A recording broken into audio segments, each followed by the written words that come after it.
बिस्मिल्लाहिर्रहमानिर्रहीम, अस्सलाम वालेकुम, गुड मॉर्निंग, वेलकम टू सुबह की सोच। और सुबह की सोच के साथ मैं हूं नम्रता तारिक। मैं हुसैन लियाकत आप सबको कहते हैं खुश आमदीद। और आज मेरा ख्याल है कि खुशी पूरे पाकिस्तान की थोड़ी सी ज़्यादा भी होनी चाहिए, क्योंकि ईरान ने फाइनली वो जो उसके खिलाफ इक़दामात हो रहे थे, उनके लीडर्स के खिलाफ इक़दामात हो रहे थे, उसको उसका जवाब दे दिया है। जवाब दिया है, लेकिन जंगी सूरत हाल है तो खुश होने से ज़्यादा मेरे ख्याल में थोड़ी परेशानी भी ज़्यादा है। दुनिया भर में ही पूरे खित्ते में जो इस वक्त जंग चल रही है उस पर बड़े ही मसाइल दरपेश हैं। और ईरान ने जो जवाब दिया, आपने भी देखा होगा गुज़िश्ता शब अचानक से 10 बजे के बाद जो खबरें आना शुरू हुई ईरान से कि ईरान ने कुछ रिपोर्ट्स के मुताबिक 400 से ज़्यादा मिसाइल दाग दिए इसराइल की जानिब। कुछ रिपोर्ट्स के मुताबिक इजरायली मीडिया 400 क्लेम कर रहा है, ईरानी मीडिया जो है वो 400 क्लेम कर रहा है, इजरायली 200 कह रहा है। कुछ जगह पे आपको वो 100 भी सुनाई देता है। अमेरिका की जानिब से भी 200 कहा गया। बहरहाल ये 100 से लेकर 400 के दरमियान का ये जो नंबर है, ये मिसाइल्स दागे गए इसराइल पर। और उसके बाद जो रिपोर्ट्स सामने आई, शहरी जो हैं इजरायली 8 या 10 की हलाकतों की खबरें भी आई। फिर उसके बाद ये खबरें आई कि उन्होंने जो है वो शेल्टर लेना शुरू कर दिया, जाके छुपना शुरू कर दिया। बट ये कोई सूरत हाल है, इस पे अब डिटेल में हम प्रोग्राम में इंशाल्लाह आगे जाके बात भी करेंगे। बिल्कुल ऐसे इसी पे बात करने के लिए हमारे साथ मौजूद है सीनियर ईरानी सहाफ़ी अफजल रजा साहब। हम वक्त ज़ाया किए बगैर उनके पास चलते हैं। अफजल साहब, आपको खुश आमदीद कहते हैं, thank you very much for joining us. Iran ने आखिर हमला कर दिया और ये तमाम तर मामला आपके सामने, जिस तरह निमरा बता रही थी 400 मिसाइल दागे गए या 100 दागे गया, लेकिन अल्टीमेटली ईरान ने एक जवाब दिया। इसको आप किस तरह देख रहे हैं? और जो मुस्तकबिल है उसमें फिर आपको बताइए इसराइल की जानिब से जवाब भी आएगा, तो तनाव बढ़ता हुआ ही नजर आ रहा है हमें। बिस्मिल्लाहिर्रहमानिर्रहीम, अल्लाहुम्मा सल्ली अला मुहम्मद व अला मुहम्मद व अज्जल फरजहू। मैं भी आपका बहुत शुक्रगुजार हूँ कि आपने मुझे काबिल समझा अपने प्रोग्राम में गुफ्तगू करने के लिए। जहाँ तक ये एस्केलेशन किस तरफ तक जाएगी, मैं यहाँ से शुरू करूँगा। It's depend on Israel and it's allies. अगर यूएस आज सो कॉल्ड सिक्योरिटी काउंसिल को प्रेशराइज कर रहे हैं कि उनकी इमरजेंसी मीटिंग बुलाई जाए, तो गुज़श्ता 1 साल से गजा के जो निहत्ते अवाम पर दिन रात 24/7 बम्बारमेंट हो रही है, उस पर तो कोई अमेरिकन ऑफिशियल्स या उनकी जो वेस्टर्न एलाइज है, कोई इमरजेंसी मीटिंग नहीं बुलाई गई। जब कश्मीर में इतनी सारी जारियत होती है, मजलूम अवाम के कत्ल आम होते जा रहे हैं, 2019 के बाद शायद कोई 50 साल के बाद कोई सिक्योरिटी काउंसिल की मीटिंग बुलाई गई हो, लेकिन उसके बाद सब खामोश हैं। क्या अगर मैथ्यू मिलर जो स्पोक्स पर्सन है department of state of US का, अगर वो कहते कि सारी दुनिया को मजम्मत करनी चाहिए, मैं समझता हूँ बिल्कुल करेंगे, लेकिन वो लोग करेंगे जो इस वक्त इजराइल की हिमायत कर रहे हैं गजा के कत्ल आम करने के। जो बेरूट में गुज़श्ता 1 हफ्ते से 1700 लोगों की शहादत करने वाले इसराइल के जो हिमायत करने ममालिक है, वो जरूर मजम्मत करेंगे। लेकिन आप look at your screen TV, regional TV या इंटरनेशनल मीडिया, कि किस तरह जो एक आज़ाद अंदर जो एक अमन पसंद अक़वाम है खित्ते में, वो खुशी मना रहे हैं कि कोई ऐसा मुल्क है जो इसराइल को मुंह तोड़ जवाब दे सके। लेकिन एक फुली इजरायली एग्रेशन और उसके हमलों का एक लिमिटेड जवाब था, जिस एक रद्द अमल था जो ईरान ने दे दिया। असल रद्द अमल तब आएगा जब इसराइल इसकी जुर्अत करे कि कोई हिट बैक या कोई मिलिट्री एक्शन बकौल खुद कुछ करने की तैयारी करे। उस वक्त ईरान ने यह इंतबाह किया है। सुप्रीम लीडर हजरत आयतुल्लाह इमाम खामेनी और प्रेसिडेंट पेज़ेश्कियान ने गुज़श्ता रोज़ अपने इमेज स्टेट में उन्होंने ये कहा है कि असल जो रिस्पॉन्स होगा वो तब करेंगे जब इसराइल मजीद एग्रेशन की तरफ जाने की सोच कर या जुर्अत करे, ईरान पर कोई जारहियत करे। तो मैं समझता हूँ अगर खित्ते में खित्ता कहाँ तक तनाव कहाँ तक बढ़ने जा रहा है, ये तो ऑलरेडी एस्केलेशन की तरफ चली गई है, लेकिन ये उन लोगों पे डिपेंड करते हैं कि ये कहाँ तक लेके जाना चाहते हैं। वो अफजल साहब से ये कहना कि क्या तनाव बढ़ेगा, ये सवाल अब बनता ही नहीं है, क्योंकि मेरे ख्याल में तनाव ऑलरेडी बढ़ चुका है। अब जंगी सूरत हाल में पूरी दुनिया इस वक्त जंगी सूरत हाल में जंग चल रही है, तो ये सवाल पूछना हमारा बनेगा ही नहीं कि यहाँ पे तनाव आपको बढ़ता हुआ दिखाई देता ही नहीं। लेकिन आपको ये नहीं लगता कि Israel got what it actually wanted? वो ये चाह रहे थे कि वो प्रोवोक करे ईरान को, और उन्होंने प्रोवोक कर दिया है। ईरान के पास भी इसके अलावा कोई ऑप्शन नहीं रहता था। ईरान ने रिटेलिएट किया है, लेकिन इससे पहले वो रेजिस्टेंस पे काम कर रहे थे। तो अब रेजिस्टेंस वाला पॉइंट खत्म हो गया, रिटेलिएशन वाले पॉइंट पे आ चुके हैं, और उसके बाद अब इजराइल जो है वो इसको ग्राउंड्स के तौर पे यूज करते हुए मजीद एस्केलेट करेगा इन चीजों को। Ma'am, this is also part of resistance in the region. ठीक है, रिटेलिएशन, आप देखें ईरान के टेरिटोरियल इंटेग्रिटी को की खिलाफ वर्जी करते हुए शहीद इस्माइल हनिया रहमतुल्लाह की शहादत हुई, जब एक सरकारी मेहमान, एक ऑफिशियल गेस्ट के तौर पर तेहरान में वो क़याम पजीर थे। इजराइलीज ने अपने जो एलिमेंट्स थे व्हाट्सएवर उनको शहीद कर दिया गया। ईरान ने उस वक्त भी बदला लेने की सोच बिल्कुल उनकी बरकरार थी, लेकिन एक स्ट्रेटेजिक रिस्ट्रेन शो किया, क्योंकि खित्ते में ईरान कभी नहीं चाहता अपने किसी भी कार्रवाई से गरीब फ़लस्तीनी या गजा में या रफ़ा में या बेरूत में रहने वाले अवाम पर इसका बदला, इसराइल ईरान का बदला उनसे भी ले सकता है। उस वक्त भी एक स्ट्रेटेजिक रिस्ट्रेन शो किया, और ईरान ने आलमी बरादरी से ये मुतालबा किया, अगर आप लोग सीज फायर की तरफ जाएंगे इमीडिएटली, ये नहीं कि उसके ऊपर 1 महीना 2 महीने वर्कआउट करे। लेकिन अनफॉर्चुनेटली आपने देखा शहीद इस्माइल हनिया की शहादत के कोई करीब 2 महीना गुजरने के बाद गुज़श्ता 3-4 दिन में शहीद सैयद हसन नसरुल्लाह रहमतुल्लाह की शहादत हुई, एक बहुत ही घिनौनी जारहियत में।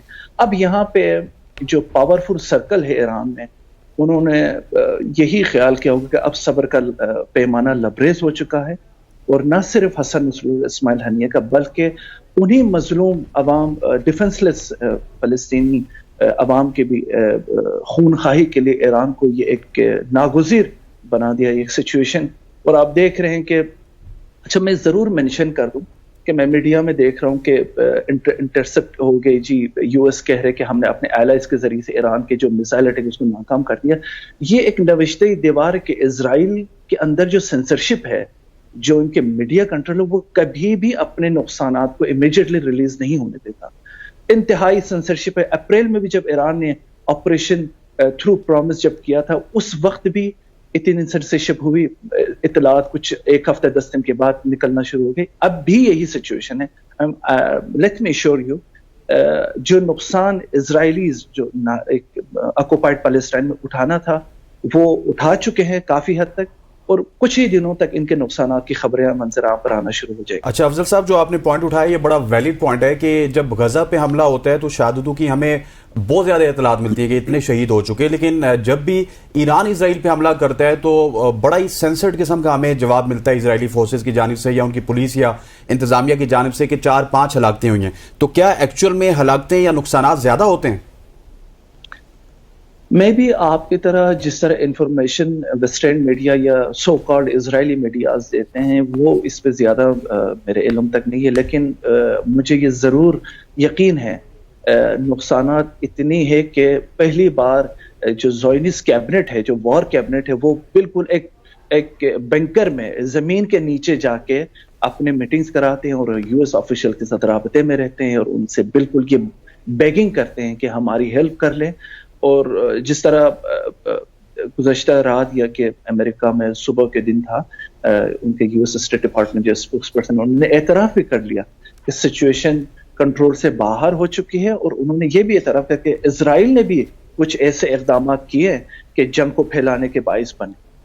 अच्छा अफजल, अभी की सूरत हाल बताए ईरान की, कि अभी की क्या सूरत हाल है रात के बाद से लेकर अब तक? हमारे सामने कुछ वीडियोस आई जहां पे हमने देखा है ईरानियों को सेलिब्रेट करते हुए, लेकिन उसके बाद फिर सुबह के टाइम ये खबरें भी सामने आना शुरू हुई कि माहौल थोड़ा ठंडा हो चुका है। आर यू एक्सपेक्टिंग कितनी आसानी से ठंडा हो जाएगा? क्योंकि मैथ्यू मिलर हमें ये कहते हुए सुनाई दिए कि इजराइल के पास तमाम राइट्स हैं कि वो अपने आप को डिफेंड करे इस अटैक के बाद। देखें, कल रात से जब ये ऑपरेशन का स्टार्ट हुआ और 1-2-3 घंटे में जब इसका इख्तिताम हो गया था, ईरान के मुख्तलिफ शहरों में लोग सड़कों पे आए।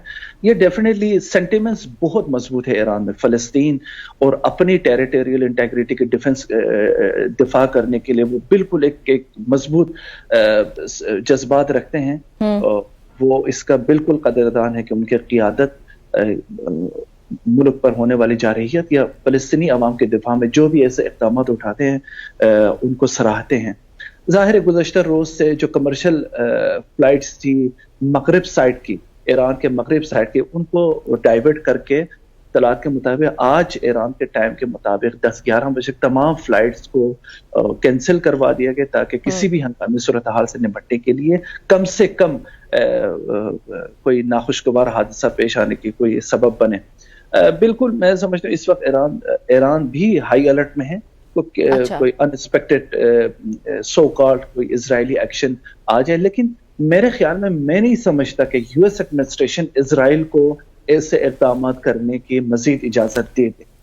अच्छा, वैसे अफजल साहब एक कंफ्यूजन जो जहां तक मैंने पासदारान इनकलाब या दीगर ईरानी रहनुमाओं के बयानात देखे, उससे ये वाजे हो रहा है कि वो ये कह रहे हैं कि हमने अपना काम कर लिया है, जो शहादतें हुई हसन नसरुल्लाह की हो गई और उसके इस्माइल हनिया, उसका हमने बस जवाब दे दिया है, हम मजीद इसको एस्केलेट नहीं करना चाहते। मैंने ये अंडरस्टैंड किया है, एम आई राइट? जी बिल्कुल बिल्कुल। ईरान के वजीर खारिजा सैयद अब्बास अराक्ची ने गुज़श्ता रात ही इसराइल की फुल सपोर्ट करने वाले कुछ ममालिक, जिसमें जर्मनी, ब्रिटेन और फ्रांस, इन तीनों के काउंटर पार्ट्स को कॉल किए हैं, क्योंकि वो भी एक यहाँ पे एक हिस्सा रखने वाले कुछ ममालिक है जो कि नॉन स्टॉप इसराइल को वेपनरी और पूरे लॉजिस्टिक सप्लाई की, उनको इन्फॉर्म कर दिया ईरान ने कि हमारा जो इक़दाम था, या हमारी जो कार्रवाई थी हमने कर लिया और हमने यहाँ सब कुछ को इसका इख्तिताम समझते हैं। बट अगर इसराइल चाहता है कि इसको मजीद एस्केलेशन की तरफ जाए, तो ईरान के जो रिस्पॉन्स है वो मजीद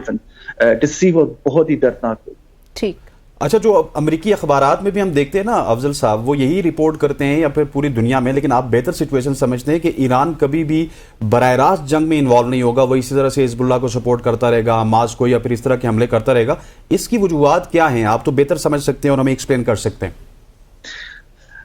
देखें सर, 7 अक्टूबर 2023 के बाद जब तूफान अल अक्सा की एक बहुत बड़ी कामयाब कार्रवाई की गई हमास और अदर फलस्तीनी रेजिस्टेंट की तरफ से, इसराइल को एक मौका मिला कि नाम नहाद जारहियत और नाम नहाद दहशतगर्दी के जवाब में दोबारा फलस्तीनियों को अपने अहदाफ का निशाना बनाया जाए। गुज़श्ता कई महीनों से इसराइल ने यह भी कोशिश की कि किसी भी तरीके से ईरान को इस जंग में शामिल करे। यूएस को बहुत प्रेशराइज किया कि ईरान को प्रोवोक किया जाए, ताकि यूएस और ईरान के नई कन्फ्रंट हो जाए खित्ते में, ताकि इसराइल को कुछ स्पेस मिले। जाहिर है अब ईरान इसलिए इस कुछ मरहले में दाखिल हो गए, जब आपने देखा कार्रवाई हुई ईरान के मुल्क के अंदर इस्माइल हनिया की शहादत, उससे पहले दमिश्क में ईरानियन डिप्लोमेटिक प्रेमिसेस में इजरायली जारहियत हुई। तो ये कुछ ऐसे इक़दाम थे जो इजराइल चाहता था कि ईरान को जंग में दाखिल करवाने के साथ साथ यूएस के साथ मुकाबले में खड़ा कर दिया। लेकिन आपने देखा यूएस इजराइल को सपोर्ट करने के अलावा या उसके जो एलाइज है खित्ते में, उनको प्रेशर में डालने के लिए कि किसी भी ईरानी मिसाइल या ईरानी हमले को इंटरसेप्ट करने के सिवा अमेरिका भी ईरान के आमने सामने आने से गुरेज किया। और कई दफा पेंटागन और सीनियर मिलिट्री ऑफिशियल यूएस के, उन्होंने कई दफा कहा कि हम खित्ते में ईरान के साथ कशीदगी नहीं चाहते, ना कोई बराह रास्त मुकाबला चाहते। लेकिन जाहिर बात है इजराइल अपने अहदाफ को हासिल करने के लिए वो चाहता तो जरूर है ईरान और अमेरिका को खित्ते में आमने सामने खड़ा करते। सही। अच्छा Afzal, what do you think, वैसे ओआईसी का क्या रिएक्शन होना चाहिए? यूरोपीय यूनियन हो गई, यूनाइटेड नेशंस हो गई, दीगर इंटरनेशनल कोर्ट ऑफ जस्टिस हो गई, या तमाम ऐसे इदारे जो कि बनते इंसानी हुकूक के नाम पे, वो सब कहाँ पे अभी? खासतौर पर मुसलमान ममालिक की, सऊदी अरब, टर्की, पाकिस्तान, इन तमाम तर ममालिक समेत ये जो ऑर्गेनाइजेशंस हैं, इनका रिएक्शन आपको क्या लगता है, क्या होना चाहिए? Should they be supporting Iran, या ईरान उनसे क्या एक्सपेक्ट कर रहा है? देखें, ओआईसी से तो एक्सपेक्ट करना तो आई एम सॉरी टू से एक फजूल की बात है। जब यूएन के छतरी तले इजराइल ऐसी जारहियत करता आ रहा है गुज़श्ता एक साल से, बल्कि 76 से 77 ईयर्स से लेके एक साल में इसकी अरूज पर पहुंच गई। ओआईसी ने क्या किया?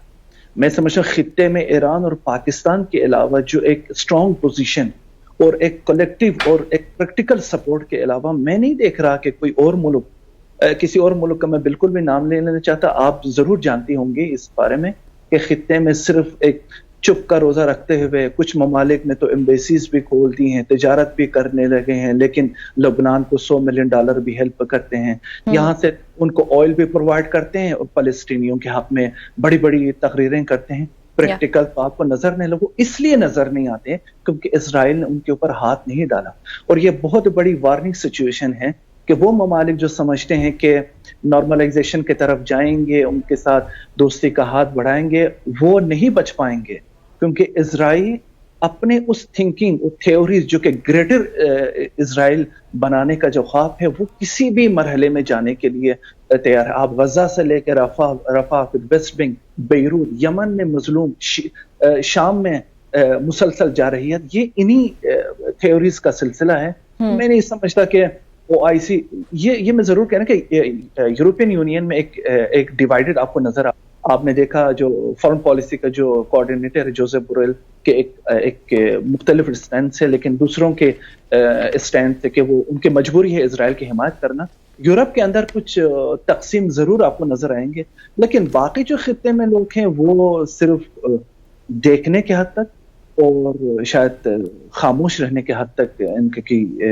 या फिर बयानात देने की हद तक उनको सपोर्ट करना। लेकिन अफजल साहब, जो आपने जिक्र किया ना ग्रेटर इजराइल का, उसके हवाले से अगर इजराइल के तमाम तर पड़ोस के ऊपर नजर डाली जाए, सीरिया के ऊपर डाली जाए, जॉर्डन के ऊपर डाली जाए, या फिर लेबनान की बात कीजिए, वो तो सबको कमजोर कर चुका है। वो तो उसके लिए अब एक आसान हदफ है, वो वहां से आगे भी निकल सकता है। और ये मेरा ख्याल है कि उसके लिए महीनों की बात है। सिर्फ ये मुस्लिम जो कम्युनिटी है और अरब ममालिक हैं वो रियलाइज नहीं कर रहे जो चीज ईरान रियलाइज कर रहा है।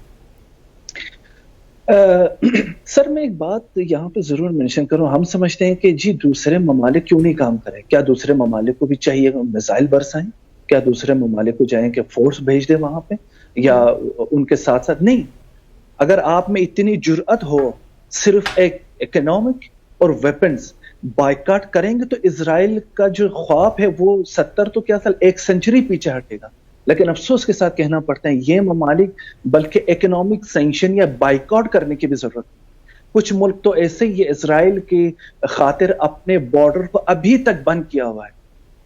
कुछ ममालिक तो ऐसे हैं कि UNGA में जाके फरियाद करते हैं कि हम फलस्तीनियों को अपने मुल्क को उनका दूसरा मुल्क नहीं बनने देंगे। बाबा, आपने तो अपने बॉर्डर उनके साथ रखे, आप तो सपोर्टर्स हैं उनके, आप तो कहते हैं इजराइल को कटहरे में लाना चाहिए, लेकिन आप चाहते भी नहीं है उनके मुस्लिम अवाम जो वहां पे आए रोज बम्बारमेंट के निशाना बना रहा, उनको आप अपने बॉर्डर तक लाने की जहमत भी नहीं करते। दूसरे तो अपने बॉर्डर खोलने के हद तक है, वहां पे डेड बॉडीज पड़े हुए, वहां पे सैकड़ों लाखों जख्मी पड़े हुए, लेकिन आप अपने बॉर्डर खोलने की भी जहमत नहीं करते। तो मैं समझता हूं कि सिर्फ वेपनरी, सिर्फ मिलिट्री एक्शन से नहीं, अगर आप वाकई फलस्तीन, कुछ ममालिक तो शर्त ये लगा रहे हैं कि अगर हम नॉर्मलाइजेशन की तरफ जाएं तो सबसे पहले फलस्तीन का मसला हल करना चाहिए। उसके लिए तो स्टेप उठाए ना। अगर बयानात तक हद तक जाएंगे तो फिर शायद महीनों, जिस तरह सर ने बताया, महीनों तक शायद नॉर्मलाइजेशन की तरफ जाएं और फलस्तीन का मसला ऐसा ही ऐसा रह जाए। अच्छा अफजल, आने वाले दिनों में हमें तो ये सूरत हाल मजीद खुदा न खास्ता बिगड़ती हुई दिखाई देती है। लगता है कि चीज़ें एस्केलेट करेंगी, ये मामलात मजीद इसराइल जानते बूझते हुए बिगाड़ेगा। अब तो उसके पास बहाना भी है अपेरेंटली। आपको क्या लगता है कि क्या होने जा रहा है आइंदा आने वाले कुछ दिनों की बात कर लें? जैसा सिचुएशन 7 अक्टूबर 2023 की थी इसराइल के खिलाफ, और यही सिचुएशन अभी भी रहेंगी। लोग समझते हैं कि सैयद हसन नसरुल्लाह की शहादत के बाद उनके जो तंजीम है वो कमजोर हुए होगी, या इस्माइल हानिया की रहलत के बाद यहया सनवार साहब आए हैं जो कि इजराइल जिस तरह हसन नसरुल्लाह को गुज़श्ते 23 साल से ढूंढ रहे थे इनके असैसिनेशन के लिए, यहया सनवार साहब भी इस्माइल हानिया की शहादत से पहले ही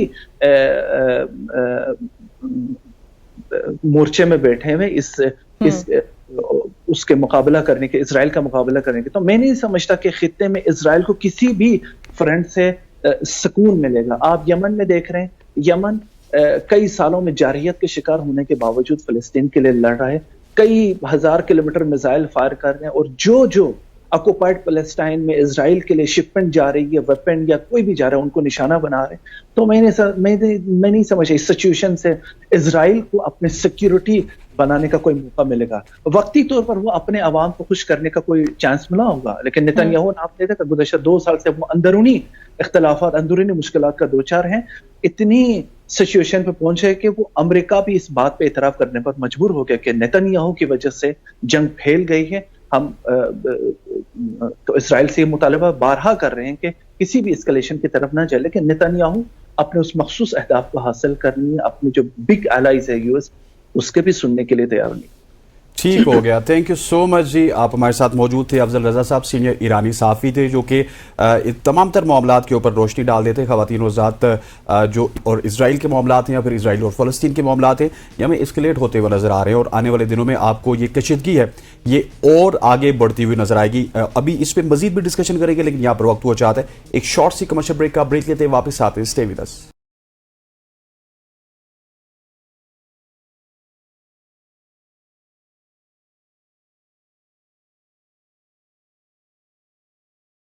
वेलकम बैक एवरीबॉडी। एक बार फिर से खुशामदीद कहते हैं आपको। सुबह की सोच में ईरान और इजराइल की जो रात भर से खबरें सामने आ रही हैं उस पर इन डिटेल मजीद बातचीत करने के लिए हमें ज्वाइन करिए नायला चौहान साहिबा।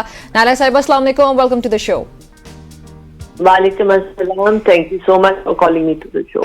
यो वेलकम। अच्छा नायला साहिबा, सबसे पहले बताइएगा जो रात को हुआ, जो ईरान की जानिब से इजराइल पे हमला किया गया, आप ये एक्सपेक्ट कर रही थी? इस्माइल हनिया और हसन नसरुल्लाह की शहादतों के बाद आपको लग रहा था कि ईरान की जानिब से एटलीस्ट इतना रिएक्शन आएगा?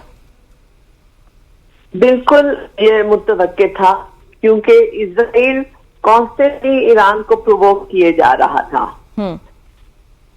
और आप देखिए कि जब प्रेसिडेंट ने रोम में भी खिताब किया तो ईरान का इरादा नहीं था कि वो जंग में मुलव्विस हो, और वो बड़े सब्र से काम ले रहे थे। लेकिन नेतन्याहू हद से बढ़ते चला जा रहा है। वो लेबनान पे भी अटैक शुरू कर दिया, यमन पे भी अटैक शुरू कर दिया, हमास पे भी अटैक है, हिजबुल्लाह पे भी अटैक है, हूती पे भी अटैक है। और फिर वो खिताब कर रहे हैं ईरानी अवाम को कि आप अपनी हुकूमत को हटाएं। मतलब उसकी नेफेरियस एक्टिविटीज आप देखिए कि वो तरह की चाल चल रहा था ईरान को जंग में मुलव्विस करने के लिए। तो लाजिम था कि ईरान थोड़ा रिएक्शन शो करता, लेकिन एक दफा आप रिएक्शन कर दें फिर बात आपके हाथ में नहीं रहती। फिर जंग की शक्ल पे चलती है, अल्लाह जानता है, वो फिर इंसानों के हाथ में नहीं रहती। बिल्कुल ऐसे ही है। अच्छा नायला साहिबा, एक रिपोर्ट भी मैंने पढ़ी है, और अब जिस तरह आप यमन की बात कर रही हैं, शाम की बात कर रही हैं, लेकिन अब सुनने में ये आ रहा है कि इजराइल जो है वो तुर्किया के ऊपर भी खुदा न ख्वास्ता हमला करने की सोच रहा है। तो क्या आपको मामलात इस तरफ जाते हुए नजर आ रहे हैं? मुझे इजराइल से हर बुराई की तवक्को है, तो किधर किधर जाएगा ये मैंने पहले भी मुख्तलिफ टीवी प्रोग्राम से भी बात की है कि इजराइल जो है वो जायनिस्ट स्टेट है और उसका एक्सपेंशनिस्ट एजेंडा है। आप उसका नक्शा देखें, हर दफा नया नक्शा होता है। वो इजराइल सिर्फ जॉर्डन भी लेंगे, लेबनान को भी लेंगे, यमन को भी लेंगे, इजिप्ट को भी लेंगे, तुर्की को भी, क्योंकि वो जो अपना इमेजिनेशन है उनकी ऑफ अ ग्रेटर इजराइल, वो ये सारा इलाका है जो जिक्र है जिसमें यहूदियों का। अच्छा नायला साहिब, इसको लेके पाकिस्तान की क्या फॉरेन पॉलिसी होगी? जो पहले वाली है हम उसी के साथ आगे जाएंगे? हम ईरान के साथ कोई ऐसी बातचीत कहीं सामने आ सकती है जहां पे हम कहें कि हम सपोर्ट कर रहे हैं? पैलेस्टाइन हो गया, जॉर्डन हो गया, यमन हो गया, लेबनान हो गया, इस तमाम तर खित्ता पूरे का पूरा ही। देखिए, पाकिस्तान की फॉरेन पॉलिसी कायदे आजम नहीं दे दी थी। उन्होंने इजराइल को इलिजिटिमेट स्टेट कहा था और पाकिस्तान इजराइल को रिकॉग्नाइज नहीं करता जी। लेकिन पाकिस्तान को बहुत मुहतात होकर चलना होगा, क्योंकि पाकिस्तान हमेशा अमन की तरफ रहा है। जंग हम पे हुई, 3 जगह हुई, वो हिंदुस्तान ने हम पे इम्पोज की थी, हमारी चॉइस नहीं थी, और हम किसी भी जंग में मुलव्वस नहीं होना चाहते। लेकिन हालात किस तरफ रुख लेते हैं आप इस वक्त नहीं कह सकते। ठीक। अच्छा नायला साहब, ये जो इस वक्त एक प्रॉक्सी वॉर ही आप कह सकते हैं इजराइल और ईरान के दरमियान, लेकिन क्या आपको लगता है कि ये बराह रास्त जंग भी शुरू हो सकती है, और अगर बराह रास्त जंग शुरू हो चुकी तो फिर ये दूसरे मुल्क भी इसमें शामिल होंगे? ईरान की भी लॉबी बनेगी, इसराइल की तो ऑलरेडी है, उसके ऊपर एक हमला होता है तो अमेरिका के फॉरेन सेक्रेटरी आ जाते हैं, प्रेसिडेंट आ जाते हैं उसकी हिमायत में, बरतानिया उसकी हिमायत में आ जाता है, तो इस तरह बहुत सारे मुल्क फिर ब्लॉक की सूरत में आगे बढ़ेंगे। देखिए, अनफॉर्चुनेटली ब्लॉक कोई नहीं है। हाँ हाँ। इजराइल बड़ा मतलब कहते हैं ना, बहुत कदना और चालाक दुश्मन है। पहले आप देखिए फलस्तीन पे किस तरह वो हावी हुआ। फलस्तीन के बाद अंदर इस वक्त 14 ग्रुप्स हैं, 14 ग्रुप्स इस छोटे से खित्ते में। उनको पहले तोड़ के अलग किया है। जब 14 और टूट गए वो, तो फिर एक एक को मारना आसान हो गया। वो डिवाइड एंड रूल करता है।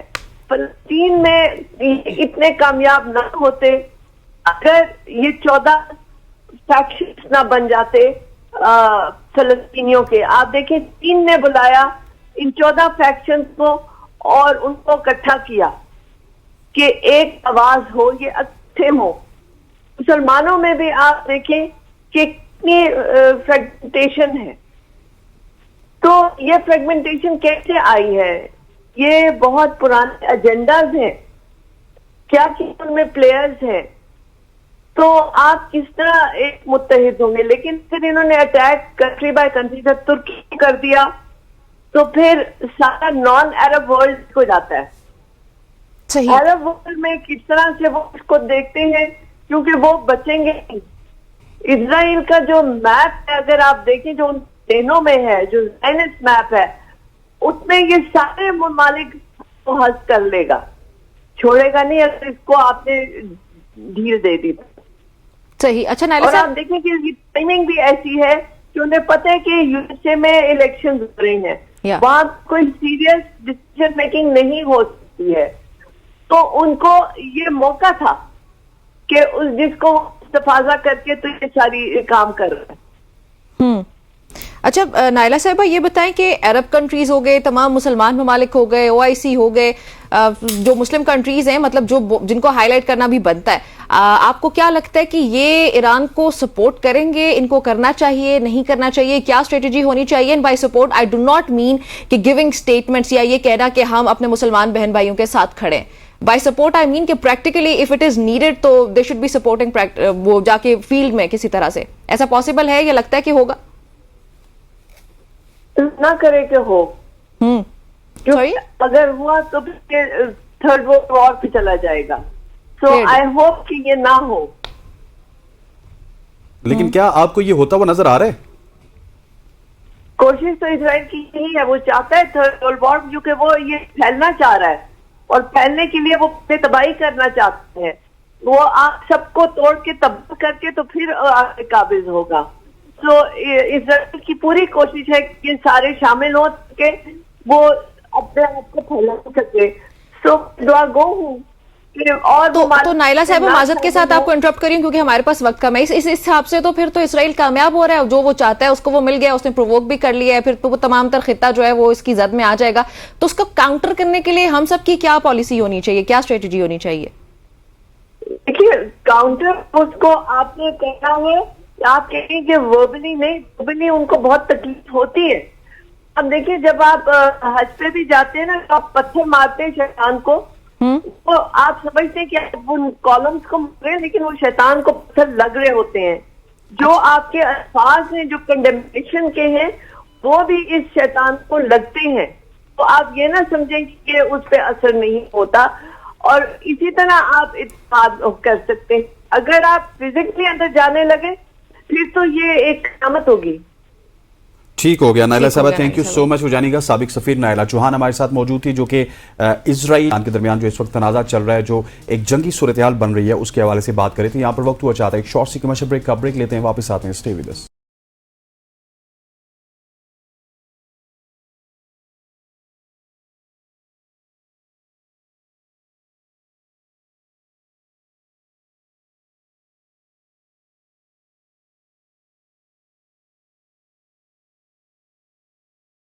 Welcome back everybody. एक बार फिर से आपको खुशामदीद कहते हैं सुबह की सोच में, और सुबह की सोच में खुशामदीद कहने के साथ साथ अभी आपको ये बताते चलेंगे पाकिस्तानी सियासत में क्या हो रहा है, उस पर जरा हम इन डेप्थ बात करने लगे हैं। उसामा गाजी हमारे साथ मौजूद होंगे।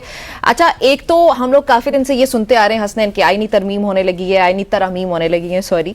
अब वो आईनी तरमीम की बहस चल ही रही है कि हम लोगों को जजेस के अंदर भी बहुत सी डिवाइड दिखाई देती है, उसकी वाज़ेह सबूत हमें कल मिल रहे हैं। अब उसामा के पास ये हालात लेके चलते हैं, ये खबरें लेके चलते हैं। उसामा, अस्सलाम वालेकुम, वेलकम टू द शो। वालेकुम सलाम, बहुत शुक्रिया आपका। उसामा, एक तो स्टेट वर्सेस जुडिशरी पहले से हमारे सामने था, जिसका आई डोंट थिंक सो कि हमारा मुल्क मुतहम्मिल है, लेकिन on top of that judiciary में हमारे जो जजेस हैं उनके अंदर ये जो वाज़ेह तकसीम है, इस पे आप क्या कहेंगे? इसके साथ हमारी जुडिशरी के साथ क्या होगा और हमारे मुल्क के साथ क्या होगा इन दी एंड? मुल्क का तो इसमें जी बहुत नुकसान हो रहा है और आगे भी मुझे लगता है कि बहुत ज्यादा नुकसान होगा, क्योंकि पाकिस्तान में 77-78 साल से हालात हमारे सामने ही हैं। और जो कुछ भी थोड़ा बहुत बन पाया, जो भी निजाम थोड़ा बहुत बन पाया, मुझे लगता है कि सबसे बड़ा धचका उसको 78 साल में अब लगने वाला है।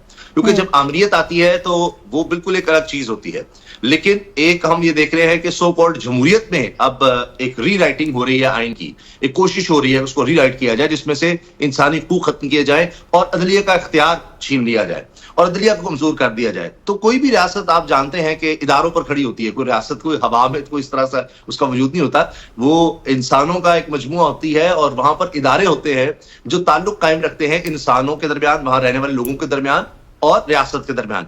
तो जब सबसे जो अहम इदारा है इस लिहाज से बैलेंस क्रिएट करने के लिए अवाम में और रियासत के ताकतवर लोगों में, वो एक ही है और वो होता है जुडिशरी। जब आप उसी को कमजोर कर देंगे, उसी पर हमला कर देंगे, उसी को खत्म कर देंगे, तो उसके बाद कुछ भी नहीं बचेगा। वो एक केओस होगा जो कि बड़ा ही नुकसानदेह होगा पूरे मुल्क के लिए।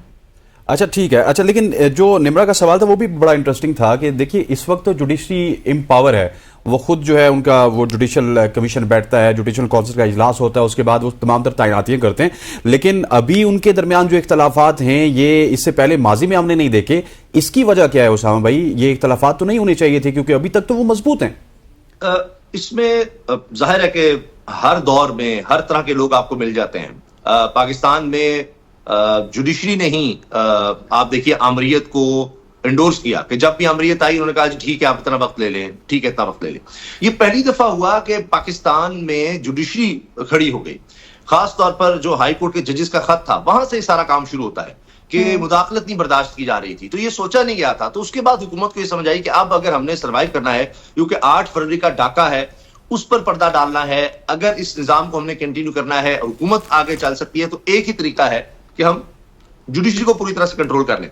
तो जजेस तो चंद मिल जाते हैं, वो तो तारीख में रहे हैं, लेकिन इस दफा ज्यादातर जजेस, मेजॉरिटी जजेस हमें आइन के साथ खड़े नजर आ गए, जमहूरियत के साथ खड़े नजर आ गए, इंसानी हुकूक के साथ खड़े नजर आए, जो कि बहुत बड़ी बात थी। अब हुकूमत ने जो काम करना शुरू किया, आप देखिए वो हुकूमत के किसी कोई डिपार्टमेंट में कोई तहसीलदार, हवालदार, यहाँ जो हम देखते हैं इन डिपार्टमेंट्स में, वो काम शुरू कर दिया कि अच्छा ये प्रैक्टिस एंड प्रोसीजर कमेटी बनाते हैं कि उमरता बंदयाल को काबू करते हैं, चीफ जस्टिस को काबू करते हैं, क्योंकि ये हमारा बंदा नहीं है। उसके बाद काजी फैसल साहब आ गए तो ठीक है, लेकिन वो उल्टा पड़ गया काम, क्योंकि मंसूर अली शाह साहब और मुनीम अख्तर साहब जो है वो मेजॉरिटी में नजर आए। तो फिर क्या किया, अच्छा दोबारा काजी फैसल साहब को एम्पावर कर देते हैं और ये खेल बन गया। पहले वो फुल कोर्ट था, ऑर्डिनेंस के जरिए। तो अब हुकूमत, आप देखिए ना, ऑर्डिनेंस हुकूमत लेकर आती है और वो भी है कि जी काबीना की मंजूरी के बाद ऑर्डिनेंस आ गया, कोई पार्लियामेंट में कोई डिबेट भी नहीं। वैसे पार्लियामेंट तो अब एक रबर स्टैंप है, उसका तो मसला ही नहीं है, वो तो छोड़ ही दीजिए। तो अब और उसी दिन उस पर अमल दरामद भी हो जाता है उसामा। जी जी, और आप देखिए उसकी वजह से फिर झगड़े। जब आप एक नया काम कर देंगे, जिस तरह भी है जुडिशरी चल रही थी, अभी तो मैं वही तो अर्ज कर रहा हूं आपसे कि अभी तो आईनी तरमीम आई नहीं, असल क्यास तो उसके बाद होना है। तो अगर ये आईनी तरमीम हो गई तो करने वालों को इसका उतना अंदाजा नहीं है। उसकी वजह यह है कि जब आप इक़्तिदार में होते हैं तो आप अंधे हो जाते हैं, क्योंकि आपको सिर्फ इक़्तिदार नजर आ रहा है। ये सबके साथ होता है, खासतौर पर जब आपके पास पब्लिक सपोर्ट ना हो, आपको पता है कि अवाम में तो मैं जा नहीं सकता, तो लिहाजा फिर आप आमरीत के दौर में यही होता है। और क्या होता है कि अवामी सपोर्ट नहीं होती, तो फिर वो इस तरह की हरकतें करते हैं कि जिसके बाद आप देखते हैं कि नाकाबिले तलाफी नुकसान होता है रियासत को। आप तीनों अदवार देख लीजिए, अयूब खान, उसके बाद हम 1978 देखते हैं। कोई ये नहीं होता कि अचानक 4-5 दिन में तबाही हो जाती है, उसके बाद हम देखते हैं, क्योंकि रोकने वाला कोई नहीं होता, बस फैसला आता है, उसके बाद ठक वो हो जाता है। तो उस वक्त जो ठीक लग रहा होता है वो कर जाते हैं, लेकिन उसके रियासत पर, अवाम पर क्या असरात होंगे कोई नहीं सोचता। तो दूसरा आप देखिए ज़ियाउल हक का दौर, उसके बाद हमने जो अफगान जंग देखी और उसमें किस तरह से उसके बाद हमारे यहाँ एक्सट्रीमिज्म का कल्चर एक डेवलप हो गया। उससे पहले हमारे यहाँ एक्सट्रीमिज्म का कल्चर नहीं था, जिसका आप क्लाशनकोव को भी नाम देते हैं, नशा वगैरह आ गया मुल्क में, ये सब आप सुनते हैं। फिर उसके बाद कबायली इलाकों में जो कुछ हो गया, वो फैक्ट्रियां ऐसी एक बन गई। तीसरा हम मुशर्रफ दौर देखते हैं, और वहां भी आप देखिए उसके बाद दहशतगर्दी के खिलाफ जंग आज जिससे हम निमट रहे हैं, उन्होंने कहा जी भुट्टी को मार देना है, बस वो हो गया। और उसके बाद आप देखिए बलूचिस्तान के हालात आज तक नहीं समझ रहे। तो इसी किस्म का, इससे भी बदतर दौर, ये 2.5 साल जो है ये उस तरफ हम जा रहे हैं। ठीक है। अच्छा जी जी सॉरी उसामा, ये बताएं कि जस्टिस मुनीब की वो कमेटी का हिस्सा नहीं है, जस्टिस नईम अख्तर अफगान मतलब सीनियर मोस्ट जज है, तो आपको पता ही है जस्टिस मुनीब ही हैं, तो ये तमाम तर मामलात पे जजेस की तरफ से खतों का सामने आना, ये आए रोज बिगड़ती सूरत हाल हमें समझ नहीं आ रही है। जो भी जज इस वक्त हुकूमत के साथ नहीं होगा, जो आइन और अदलिया के साथ खड़ा होगा, वो हुकूमत को सूट नहीं करता, और उसको निकालने के लिए वो सब कुछ करेंगे। यही अभी आपने देखा कि काजी फाइसा साहब जो है, उन्होंने पहला काम यह किया कि मुनीब अख्तर साहब को माइनस किया, लेकिन उनके बाद जो सीनियर मोस्ट जज थे वो भी उनके साथ बैठना नहीं चाह रहे। यानी 3 सीनियर मोस्ट जजेस आने वाले चीफ जस्टिस, मंसूर अली शाह, मुनीब अख्तर और उसके बाद गालिबन याह्या अफरीदी साहब हैं, तो उन्होंने भी इनकार कर दिया कमेटी में बैठने से। और उसके बाद फिर उन्होंने कहा जी मैं तो अब अमीनुद्दीन खान साहब को ले आया हूं, और वो भी उनके हम ख्याल जजेस में माने जाते हैं, उनका भी बलूचिस्तान से ताल्लुक है। और अभी बेंच में आप देखिए उसमें भी इतनी बड़ी खिलाफवर्जी हुई है। देखिए सुप्रीम कोर्ट में ये रूल्स जो बनते हैं ये बड़ी मुश्किल से बनते हैं कि किसका क्या किरदार होगा, किस तरह से चलेगा काम। तो जो थोड़ा बहुत चल रहा था अब उसको भी तहवाला किया जा रहा है कि खुद काजी साहब ये फैसले में भी लिख चुके हैं, रूल्स हैं कि जिस शख्स ने फैसला दिया हो रिव्यू में, यानी दोबारा उस केस को खोलना है, तो वो शख्स अगर नहीं होगा तो वो केस चल ही नहीं सकता। मुनीब अख्तर साहब के बगैर रूल्स ये कहते हैं कि ये केस, ये बेंच नहीं बन सकता था, लेकिन काजी साहब ने वो भी बना दिया, और रोजाना की बुनियाद पर उस पर आप देख रहे हैं कि प्रोसीडिंग भी हो रही है। ये भी खबर आ रही है कि इस टाइम बार्ड है, यानी वक्त गुजर चुका है, खास वक्त होता है कि जिसके अंदर आप रिव्यू फाइल कर सकते हैं। ये तो नहीं हो सकता 20 साल के बाद उठकर आ जाए, इस तरह तो केसेस ही नहीं खत्म होंगे। तो वो भी ये है, लेकिन आप जानते ही हैं कि अब इसके जरिए लोटा क्रेसी, जमीर फरोशी, जो बाजार लगना है, ये इस के लिए जरूरी है। उसके बाद फिर आसान हो जाएगा 2 तारीख अक्सरियत, और जहां भी चाहेंगे आप आईनी तरमीम वो कर सकेंगे। और उससे भी आगे गेम है जिसमें बिलावल साहब इन्वॉल्व हैं, वो आप देख रहे हैं नून लीग से ज्यादा एक्टिव है, क्योंकि फिर उनको कह दिया गया है कि दिसंबर तक हम आपकी बारी, जो ये काम कर देगा उसको वज़ीर आज़म बना देंगे, क्योंकि फिर नून लीग के वोट भी उनको डाल सकते हैं।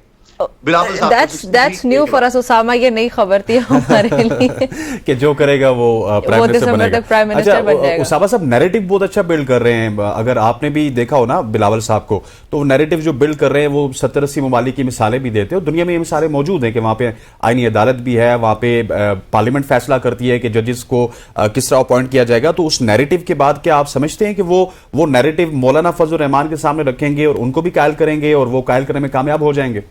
नहीं, बिल्कुल नहीं, कतई नहीं। देखिए इसमें बदनीयती है। अगर वो ये बात करते हैं तो ये मिसाक जमहूरियत को 18 साल पहले, लगभग 16-18 साल पहले की अगर बात है, तो अब क्यों याद आया? इनके पास तो 2 दफा बारी रही है, और ये मखसूस नशिस्तों के फैसले के बाद ही क्यों याद आया, ये भी आप देखिए। और ये काजी फाइसा साहब की रिटायरमेंट का वक्त आया तो ही क्यों याद आया? अगर मंसूर अली शाह साहब डील कर लेते और वो भी काजी फाइसा बन जाते, जिस तरह से काजी साहब ने बल्ला छीना है, जिस तरह से उन्होंने फैसले दिए हैं, अगर मंसूर अली शाह साहब उस तरह से देते तो कोई मसला नहीं था, क्योंकि मंसूर अली शाह साहब तब तक ठीक थे, अतर बिनल्ला भी तब तक ठीक थे, जब तक ये लोग 90 दिन के इलेक्शन के खिलाफ थे। इन्होंने साथ दिया था कि अच्छा 90 दिन के इलेक्शन नहीं हुए, ये सवाल पूछते रहे कि ये नहीं होना चाहिए, देखें नहीं किस तरह से आपने तहलील कर दिया, इसको देखना है। तो उस वक्त ये सब ठीक थे। जब आकर ये मखसूस नशिस्तों का इन्होंने कहा जी तरीके इंसाफ को मिलनी चाहिए, 8 फरवरी के इलेक्शन पे इन्होंने सवाल उठा दिए, तो उसके बाद ये सारा कुछ हुआ। तो इससे बदनीयत भी है। और जिन ममालिक को मिसालें देते हैं, क्या वहां पर 40 लाख केसेस पेंडिंग है निचली अदालतों में? 40 लाख कितना बड़ा झूठ है कि जी सुप्रीम कोर्ट में 60,000 केसेस पेंडिंग है। 60,000 थे नहीं, काजी फैसल साहब जब से आए हैं तब इनमें रिकॉर्ड इजाफा हुआ है। नंबर 1। नंबर 2, कहां 60,000, कहां 40 लाख? जहां पर 40 लाख केसेस पेंडिंग है, क्या आपको वहां नहीं तवज्जो देनी चाहिए? 60,000 तो उसका 1% भी नहीं बनते शायद, या चले 1% बन जाएंगे। तो कहां 99% जहां पर केसेस हैं, वहां पर आपको रिफॉर्म्स करने की जरूरत है, वहां पर आपको तेजी लाने की जरूरत है, वहां कोई तवज्जो नहीं है। देखिए ये हुकूमत, आप इनका काम देखें, इन्होंने क्या किया अब तक। इन्होंने जो लेजिस्लेशन की कि जी आप 3 साल की सजा भुगतेंगे अगर आप एहतजाज करेंगे, आप 10 साल की सजा भुगतेंगे दूसरी तरफ एहतजाज करेंगे इस्लामाबाद में। एहतजाज होता क्या है? बुनियादी हक क्यों दिया गया? जब उसके पास कोई एवेन्यू नहीं रहा, उसको कहीं से इंसाफ नहीं मिल रहा, तो उसके पास हक होना चाहिए आके अपनी आवाज बता सके, निकले बाहर और आकर कहे कि देखिए मेरे साथ ये जुल्म हो रहा है, मुझे मेरे कोई नहीं सुन रहा, मैं कहां जाऊं? जो आपने एवेन्यूज दिए थे मैंने सब एग्जॉस्ट कर लिए, मुझे कहीं से कुछ नहीं मिल रहा, रिलीफ नहीं मिल रहा। नाबीना अफराद अगर आज हम देखते हैं सड़कों पर आए हैं तो किस लिए आए हैं? उनको कहीं से रिलीफ नहीं मिल रहा, तो आप क्या कर रहे हैं? उन पर तशद्दुद कर रहे हैं। अब ये आप रूल ले आएंगे जिनको 3 साल सजा भी देंगे, इस्लामाबाद के लिए वैसे है, तो इनकी इंटेंशन इससे नजर आती है। आखिरी बात मैं अर्ज कर दूं कि अगर ये मिसाक जमहूरियत और दूसरे मालिक की मिसाल देते हैं ना, तो मिसाक जमहूरियत में भी लिखा था कि मीडिया आजाद होगा। क्या आज मीडिया आजाद है? बलूचिस्तान बार के सदर ने तकरीर की है, बिलावल साहब पे बैठे हुए, उन्होंने कहा कि अगर आप 199 खत्म करेंगे जहां पर बुनियादी इंसानी हुकूक की अमलदारी के लिए आप आला अदालतों में जा सकते हैं, तो फिर आप हमारे आर्ट ऑफ डेमोक्रेसी में तो उसामा बहुत कुछ है, उसमें तो बहुत कुछ है, वो तो यही पाकिस्तान तहरीक इंसाफ कह रही है कि अगर इंप्लीमेंट करना है तो फिर सभी करें। मुझे उसामा आप प्लीज रोल समझाइएगा बिलावल भुट्टो जरदारी का, कि एक तरफ वो बड़े एक्टिव दिखाई दे रहे हैं, बल्कि प्रोएक्टिव दिखाई दे रहे हैं, वो जा रहे हैं वकिला के पास, उनको कन्विंस कर रहे हैं कि आईनी तरमीम, और ये आईनी तरमीम वही है जो इस पीडीएम 2.0 की मुजव्विज़ा है, मतलब कि हुकूमत नून लीग भी उसका हिस्सा है। फिर एट द सेम टाइम वो जो है वो नून लीग को, जो फेडरल गवर्नमेंट है, उसको टारगेट भी कर रहे हैं, ये कहते हुए कि सैलाब जदगान के पैसे तक भी आप लोग खा गए। तो ये डबल रोल जो आपने अभी हमें खबर दी है कि उनको यकीन दहानी करवा दी गई है कि अगर आप आईनी तरमीम कर लेते तो दिसंबर में आप वजीर आजम बन जाएंगे, ये इसी के पेश नजर ये कर रहे हैं कि दोनों तरफ से एक अपनी पोजीशन भी स्ट्रांग कर रहे हैं और अपना काम भी कर रहे हैं जो उनको करना चाहिए। बिल्कुल सही। आप जब मैं समझता हूं कि आपका अंदाजा बिल्कुल सही है।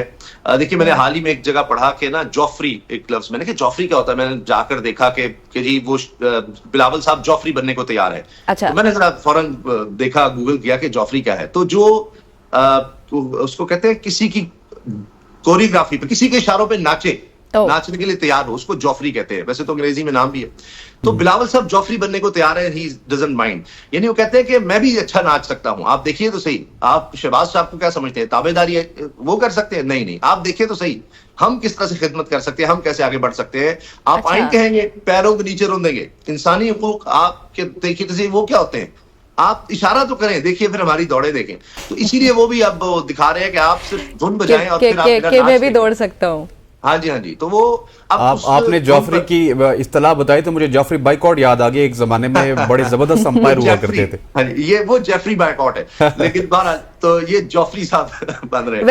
वैसे आइन का ये कामयाब हो जाएंगे बिलावल भुट्टो जरदारी? उसामा आपके पर्सनल ओपिनियन पूछ रही हूँ। देखिए जिस तरह से ये हुकूमत हर चीज को रोंदती चली जा रही है, ज्यादातर इम्कान तो यही है, लेकिन होता यह है कि कोई ना कोई अजीब चीज सामने आ जाती है। और 2.5 साल से मैं देख रहा हूं, तो ये कभी 8 फरवरी हो जाता है, कभी 6 जजेस का खत सामने आ जाता है, कभी मंसूर अली शाह साहब डट जाते हैं। इनमें वही मंसूर अली शाह जिन्होंने कहा 90 दिन के इलेक्शन कोई मसला नहीं ना हो, जबकि आइन में वाज़ेह दर्ज है। और कभी कोई प्रोफेसर खड़ा हो जाता है कि वो तारिक मोहम्मद जहांगीरी के खिलाफ वो बता देता है कि जी डिग्री किस तरह से ली जा रही है। कहीं कोई कमिश्नर रावलपिंडी आकर बता देता है कि जी किस तरह ऐसे ये हम लोग बिल्कुल भी प्रिडिक्ट नहीं कर सकते। उसामा मासद के साथ वक्त खत्म हो गया, हमें ब्रेक पर जाना है। बहुत शुक्रिया हमें ज्वाइन करने के लिए। नाज़रीन, गुफ्तगू आपने सुनी इन डिटेल। उसामा गाजी हमारे साथ मौजूद थे और जो सूरत हाल है हम प्रिडिक्ट दिसंबर क्या कल का भी नहीं कर सकते, प्राइम मिनिस्टर बन रहे हैं दिसंबर में। एक ब्रेक शामिल करते हैं जी।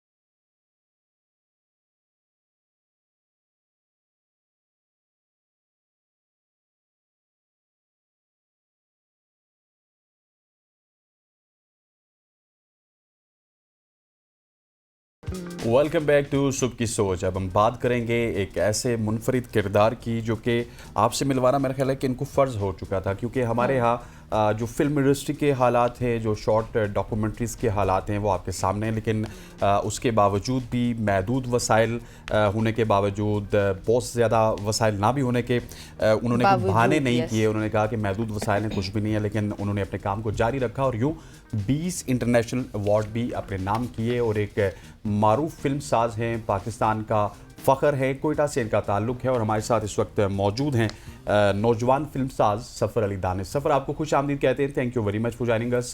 ये सवाल तो हम हर किसी से करते हैं कि अपनी जर्नी के हवाले से बताइएगा, लेकिन जब जर्नी में इतनी ज़्यादा मुश्किलात हों, इतने ज़्यादा महदूद वसाइल हों और फिर पाकिस्तान जैसी कम्युनिटी हो जहाँ पे फिल्म्स की तरफ तो इतना कुछ जाता नहीं है, हम ड्रामा ओरिएंटेड सोसाइटी है, तो अपने सफ़र के हवाले से इनिशियली हमें बताइएगा। जी अस्सलाम वालेकुम। फर्स्ट ऑफ ऑल वालेकुम थैंक यू सो सलाम। Much for in show. और अपनी जर्नी के बारे में तो यही है कि बहुत ही मुश्किल अ, सफ़र था इस दौरान। और जब मैंने अपनी जर्नी का आगाज़ किया था, और बिलखसूस बलूचिस्तान से अगर कोई बच्चा फिल्म मेकर बनना चाहता है तो उसको हम्म। बहुत मुश्किलात फेस करनी पड़ती है। तो इसी तरह अगर कोई या लाहौर से अगर कोई फिल्म मेकर बनना चाहता है, शायद उसके लिए इजी हो। लेकिन अगर क्वेटा बलूचिस्तान से कोई फिल्म मेकर बनना चाहता है तो उसके लिए मुश्किलात ही मुश्किलात है। क्योंकि एक तो यहाँ पे कोई फिल्म एकेडमी नहीं है क्वेटा में। तो दूसरी यहाँ पे कोई प्रोडक्शन हाउस ही नहीं है जहाँ पे हम अगर फिल्म बनाए तो रेंट इक्विपमेंट्स वगैरह रेंट आउट कर सके। और यहाँ पे कोई ऐसी एकेडमी नहीं है जहाँ पे एक्टर्स वगैरह या एक्टर्स हम हायर कर सके। तो मुश्किलात ही मुश्किलात है यहाँ पे, हर हवाले से, हर चीज़ से, लोकेशन से लेके ईच एंड एवरीथिंग। सही। अच्छा सफ़र, ये बताएं मुझे, आपने जिक्र किया है कि बहुत सारे मसाइल हैं, ख़ासतौर पर कोयटा में वो चैलेंजेस ज़्यादा है। एक तो आपने बताया कि कोई प्रोडक्शन हाउस नहीं है, उसके अलावा स्टूडियोज़ आपको इजीली अवेलेबल नहीं है, एक्टर्स नहीं है आपके पास। तो ये फिर सारे बिल्कुल। चैलेंजेस से आपने कैसे कोप अप किया? और 20 इंटरनेशनल अवार्ड्स भी आप जीत चुके हैं। जी बिल्कुल। जो मैंने अपनी फिल्म बनाई थी परवाज़ दर्शक, जी। उसमें जितने भी क्रू थे वो सब कराची से आए हुए थे, सब सारे मेरे दोस्त थे। एक्टर्स और की बात कर रहे हैं आप? सॉरी, किसकी बात की आपने? क्रू। हम क्रू की बात की मैंने आपसे। अच्छा। क्रू जितने भी हमारे टीम मेंबर्स थे, जैसे डीओपी, असिस्टेंट डायरेक्टर्स वगैरह और हम्म। लाइटमैन, जो है वो कराची से आए हुए थे। हम्म। और जो मेन लीड थी वो लाहौर से आई थी, हौरा बतूल।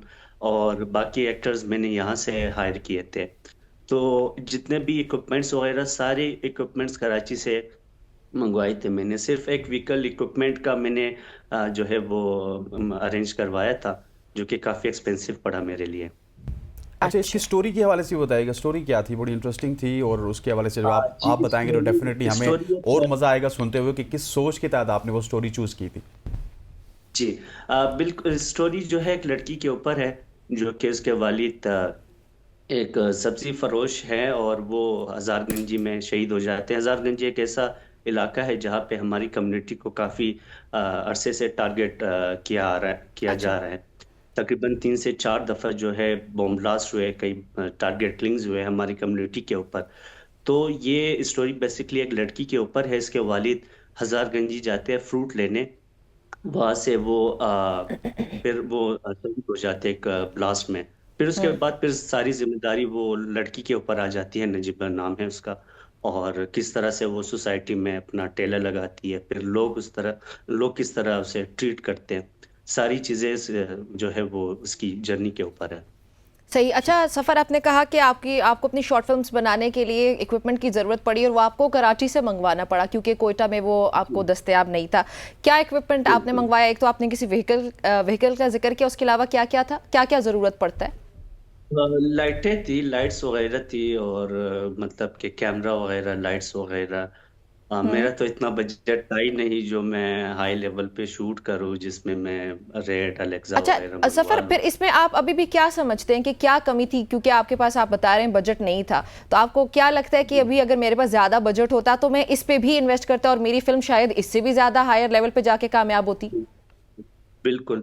अगर मैं इसमें इन्वेस्ट करता, अगर ये हाई बजट पे शूट होता, अगर हाई इक्विपमेंट इसमें इन्वॉल्व होते, हम्म। तो शायद मैं कान जैसे फेस्टिवल्स में शायद मैं अवार्ड जीत जाता। या रियली? और भी बड़े फेस्टिवल थे जिनकी रिक्वायरमेंट यही है कि आप जब शूट कर रहे हो तो आपकी जो कैमरा रिक्वायरमेंट वो सबसे पहले देखते हैं, शूटिंग आपकी सबसे पहले देखी जाती है। हम्म। तो वो सारी चीजें देखते हैं। स्टोरीज में काफी अच्छी थी, और एक्टर्स ने भी काफी अच्छे तरीके से उन्होंने एक्ट किए इसमें। अच्छा सफ़र, मुझे ये बताइएगा कि हम अक्सर अपने मॉर्निंग शो में भी इसका जिक्र भी करते रहते हैं, हमारी जो शॉर्ट फिल्म्स हैं या फिर जी डॉक्यूमेंट्रीज़ हैं उसको वर्ल्ड वाइड बड़ा ज़्यादा रिकग्नाइज़ किया जाता है, लेकिन हमारी जो मूवीज़ हैं वो जब भी आती हैं वो फ्लॉप हो जाती हैं। उसकी क्या वजह है? क्या उसको भी दुरुस्त किया जाए तो उस तरफ भी आप भी जा सकते हैं और भी लोग जा सकते हैं, या फिर ये शॉर्ट फिल्म वाला कल्चर ही रहेगा हमारे मुल्क में? मूवीज, एक तो यहाँ पे सिनेमास की कमी है पाकिस्तान में, एक तो यही है। दूसरी बात ये कि सिनेमास की टिकट की जो प्राइसेस है उन्होंने बहुत ज़्यादा कर दिए, जो आम आवाम है वो तो परचेज नहीं कर सकती। तो यही रीज़न है, अगर एक फिल्म चलती है वो सिनेमा में 1 से 2 हफ्ते, उसके बाद फिर वो उतर जाती है। तो अगर एक तो यहाँ पे सिनेमाज की कमी है पूरे पाकिस्तान में, दूसरी बात ये है कि टिकट की प्राइस उन्होंने ओवर प्राइस कर दिया है। अगर टिकट की प्राइस भी अगर कम हो जाएगी तो फिल्म चलना स्टार्ट हो जाएगी ऑब्वियसली। तो ये दोनों चीज़ें हैं मेरी नज़र में। ठीक। ठीक। अच्छा सफ़र, ये बताएं, आपने कहा था कि कैमरास वगैरह की वजह से आपको सफ़र करना पड़ा है, उसकी वजह से कुछ मसाइल हुए, तो ये बताएं कि आपने कौन से कैमरास यूज़ किए थे और कौन से कैमरास आप यूज़ करना चाहते थे, जिसकी वजह से ज़ाहिर है ऑब्वियसली उस पर हाई बजट होना था और उसकी वजह से फिर आपकी फ़िल्म की क्वालिटी बड़ी बेहतरीन होती और आप जैसे बता रहे कि आप काने तक जाने के बारे में भी सोच सकते थे फिर। जी, हम तो कोमोडो पे शूट करना चाह रहे थे, रेड का कोमोडो। तो ओके। वो कर नहीं सके, उसकी बजट बहुत ज़्यादा थी। उसके जो बजट है वो उसकी परचेज तकरीबन, रेंट उसकी तकरीबन आई थिंक 2 से 3 लाख पर डे उसकी रेंट है, या ओह। उससे ज़्यादा होगी, मुझे इसका आइडिया नहीं है। हमने सोनी पे शूट किया था, सोनी का जो मिररलेस कैमरा है 7 III, उस पे शूट किया था। 2021 में आया था, बहुत अच्छा कैमरा था, तो हमने उसमें शूट किया था। ठीक। अच्छा दानिश, मुझे ये भी बताइएगा कि ये जो शॉर्ट फिल्म्स होती हैं या डॉक्यूमेंट्रीज होती हैं, मूवीज़ का तो हमें रिलीज पॉइंट पता है कि वो सिनेमा में होती हैं, आगे पीछे अगर उनका कोई यूट्यूब प्लेटफॉर्म है वहाँ पे होती है, तो ये कहाँ पे रिलीज़ होती हैं? आम आवाम अक्सर जो है मैंने देखा है कि जब हम शॉर्ट स्टोरीज या शॉर्ट फिल्म के हवाले से बात करते हैं तो वो उसे ना वाकिफ़ होते हैं, वो इंटरनेशनली भी रिकगनाइज हो जाती है लेकिन आम आवाम तक नहीं पहुँच सकती। उसकी वजह क्या है? प्लेटफॉर्म्स कौन से होते हैं? सर, उसकी वजह यह है कि यहाँ पे जो ओटीटी प्लेटफॉर्म्स है वो इस तरह की स्टोरीज को लेना पसंद नहीं करती हैं। मैंने ट्राई किया है 2-3 ओटीटी प्लेटफॉर्म्स में मेरी अपनी फिल्म को सबमिट करने की, लेकिन मेरे फिल्म को किसी ओटीटी प्लेटफॉर्म ने नहीं लिया। बाद में मैंने यूट्यूब पे रिलीज किया। तो सबसे बड़ी वजह यही है कि यहाँ पे जो ओटीटी प्लेटफॉर्म्स है वो अपनी मर्जी से चीज़ें चलाते हैं, और वो अपनी मर्जी से जो है आपको बताते हैं कि ये स्टोरी हमें चाहिए, यही स्टोरी आप ला के दो हमें। तो यही मसला है। ठीक। बाकी अगर बाहर मुल्क की अगर हम बात करें तो वहाँ पे जो है वो नेटफ्लिक्स पे, अमेजोन प्राइम पे वो हर स्टोरीज को वो देखते हैं और लेते भी हैं। लेकिन यहाँ पे हमारे पास नेटफ्लिक्स का भी कोई डिस्ट्रीब्यूटर मौजूद नहीं है पाकिस्तान में, अमेजोन प्राइम का भी कोई डिस्ट्रीब्यूटर मौजूद नहीं है पाकिस्तान में। ठीक। तो ये अच्छा, मुश्किल।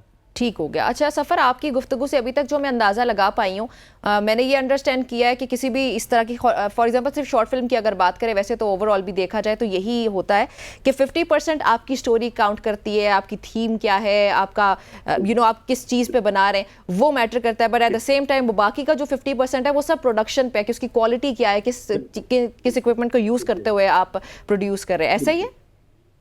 ऐसा ही है, डिपेंड करता है फेस्टिवल्स पे। कुछ फेस्टिवल्स की रिक्वायरमेंट है, वो कहते हैं कि आपकी जो स्टोरी है वो यूनिक होनी चाहिए, आपके एक्टर्स अच्छा। अच्छे होने चाहिए।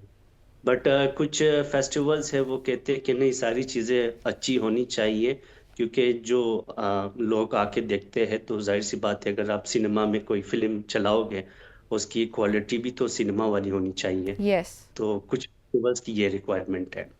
ठीक। अच्छा सफ़र, मुझे ये बताइएगा कि अगर ड्रामास की बात की जाए तो वो बनाना थोड़ा सा इजी इस वजह से होता है कि उसमें 15, 20, 22 एपिसोड्स होती हैं, फिर फिल्म बनाना थोड़ा सा मुश्किल होता है, उसमें आपको 2 घंटे में या 2.5 घंटे में अपनी स्टोरी बतानी होती है। लेकिन शॉर्ट फिल्म बनाना तो उससे भी ज़्यादा मुश्किल होता है, जहाँ पे आपको चंद मिनट्स में अपनी स्टोरी बताना होती है। वो आर्ट क्या आपका होता है, डायरेक्टर क्या होता है, प्रोड्यूसर का होता है कि उस तमाम तर जो सीन्स हैं उनको उन मिनट्स के अंदर आप जो है वो कवर कर लेते हैं? बिल्कुल, बिल्कुल। शॉर्ट फ़िल्म्स बनाना सबसे मुश्किल टास्क होता है, क्योंकि 10 से 15 या 20 मिनट में अपनी पूरी स्टोरी बयान करनी पड़ती है। फ़ीचर फ़िल्म में भी आप खींच सकते हैं, कोई भी स्टोरी आप लेकर जो है वो अ, कर सकते हो, उसमें कुछ एडिशन कर सकते हैं, लेकिन शॉर्ट फ़िल्म में कोई भी चांसेस नहीं है। आप कोई भी एक्स्ट्रा सीन ऐड नहीं कर सकते उसमें। जो इम्पोर्टेंट सीन है वो भी फिर पोस्ट पे आके वो भी जो है वो कट जाते हैं। तो इस तरह से हम सीन्स वगैरह मतलब कि शूट तो करते हैं, लेकिन पोस्ट पे जब आके देखते हैं कि ये इसकी लेंथ थोड़ी ज़्यादा हो रही है, फिर हम उसको भी जो है वो काटते हैं। ठीक। और सफ़र, मुझे ये बताइएगा कि आइंदा आने वाले दिनों में आप किस तरह की शॉर्ट स्टोरीज़ के ऊपर काम कर रहे हैं, किस तरह की शॉर्ट फिल्म्स के ऊपर या डॉक्यूमेंट्रीज़ के ऊपर काम कर रहे हैं जो कि आपको इसी तरह से इंटरनेशनल रिकग्निशन वहाँ से मिल सकती है? जी फिलहाल तो मैं अपने एक शॉर्ट फिल्म पे भी काम कर रहा हूँ, और एक दोस्त की फिल्म है उसके फिल्म पे भी काम कर रहा हूँ। और करंटली मैं कोयटा में यहाँ पे एक वेडिंग स्टूडियो है, उसको भी मैं रन कर रहा हूँ फिलहाल। तो यही मसरूफियात चल रहे हैं मेरे। चलें जी, चलें, गुड ठीक लक। हो गया, बहुत शुक्रिया हमें ज्वाइन करने के लिए सफ़ीर। नाज़रीन, आपने गुफ्तगू सुनी है सफ़ीर से मुतालिक और उनकी जर्नी से मुतालिक, सॉरी, और उसके अलावा कैसे पाकिस्तान में शॉर्ट फिल्म आने वाली या फिल्म साज जो हमारे, उनको कितनी मुश्किलात का सामना करना पड़ता है। बहरहाल जी, हम यहाँ पे एक ब्रेक शामिल करने लगे हैं। आपने एक ही काम करना है, वो ये कि हमारे साथ रहना है।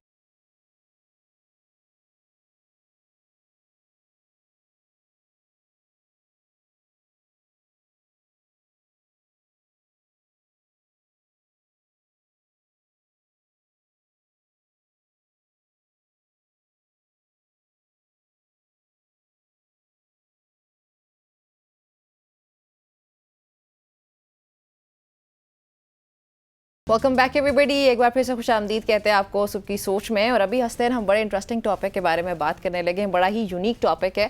वो है जी हाइब्रिड लर्निंग की दिलचस्प मौजू है हमारे पास आज, जहाँ पे आप थोड़ा सा आपको समझाती चलूँ कि ये हाइब्रिड लर्निंग होती क्या है। इसमें बेसिकली होता ही है कि कुछ स्टूडेंट्स जो होते हैं वो क्लासेस में पर्सनली वो लाइव इंटरेक्ट कर सकते हैं अपने टीचर के साथ, वो वहीं पर शरीक होते हैं और वो क्लासेस ले रहे होते हैं। लेकिन एट द सेम टाइम आपके पास कुछ ऐसे स्टूडेंट्स भी होते हैं जिन्होंने ऑनलाइन ज्वाइन किया होता है और वो क्लास उस तरह से ले रहे होते हैं ऑनलाइन। अब ये तालीमी मॉडल जो है वो सीखने का एक नया तरीका है। ऑब्वियसली हमने कोविड में इसको बड़े फैलता हुआ देखा था, वो खैर कंप्लीटली ऑनलाइन था, हाइब्रिड से थोड़ा सा मुख्तलिफ, लेकिन हाइब्रिड भी कुछ आई होप्स हो कि आपको उसके बाद आइडिया हो जाएगा। अच्छा, अब इसमें जो तलबा हैं उनकी ज़रूरियात को ये सिस्टम बड़े अच्छे तरीके से पूरा करता है और जो सीखने का अमल है उसको थोड़ा सा आसान भी बनाता है, बेहतर भी बनाता है। ये इसकी कुछ पॉजिटिव साइड्स भी हैं, लेकिन वी नो के पॉजिटिव साइड्स के साथ साथ कुछ ना कुछ मसाइल भी होते हैं।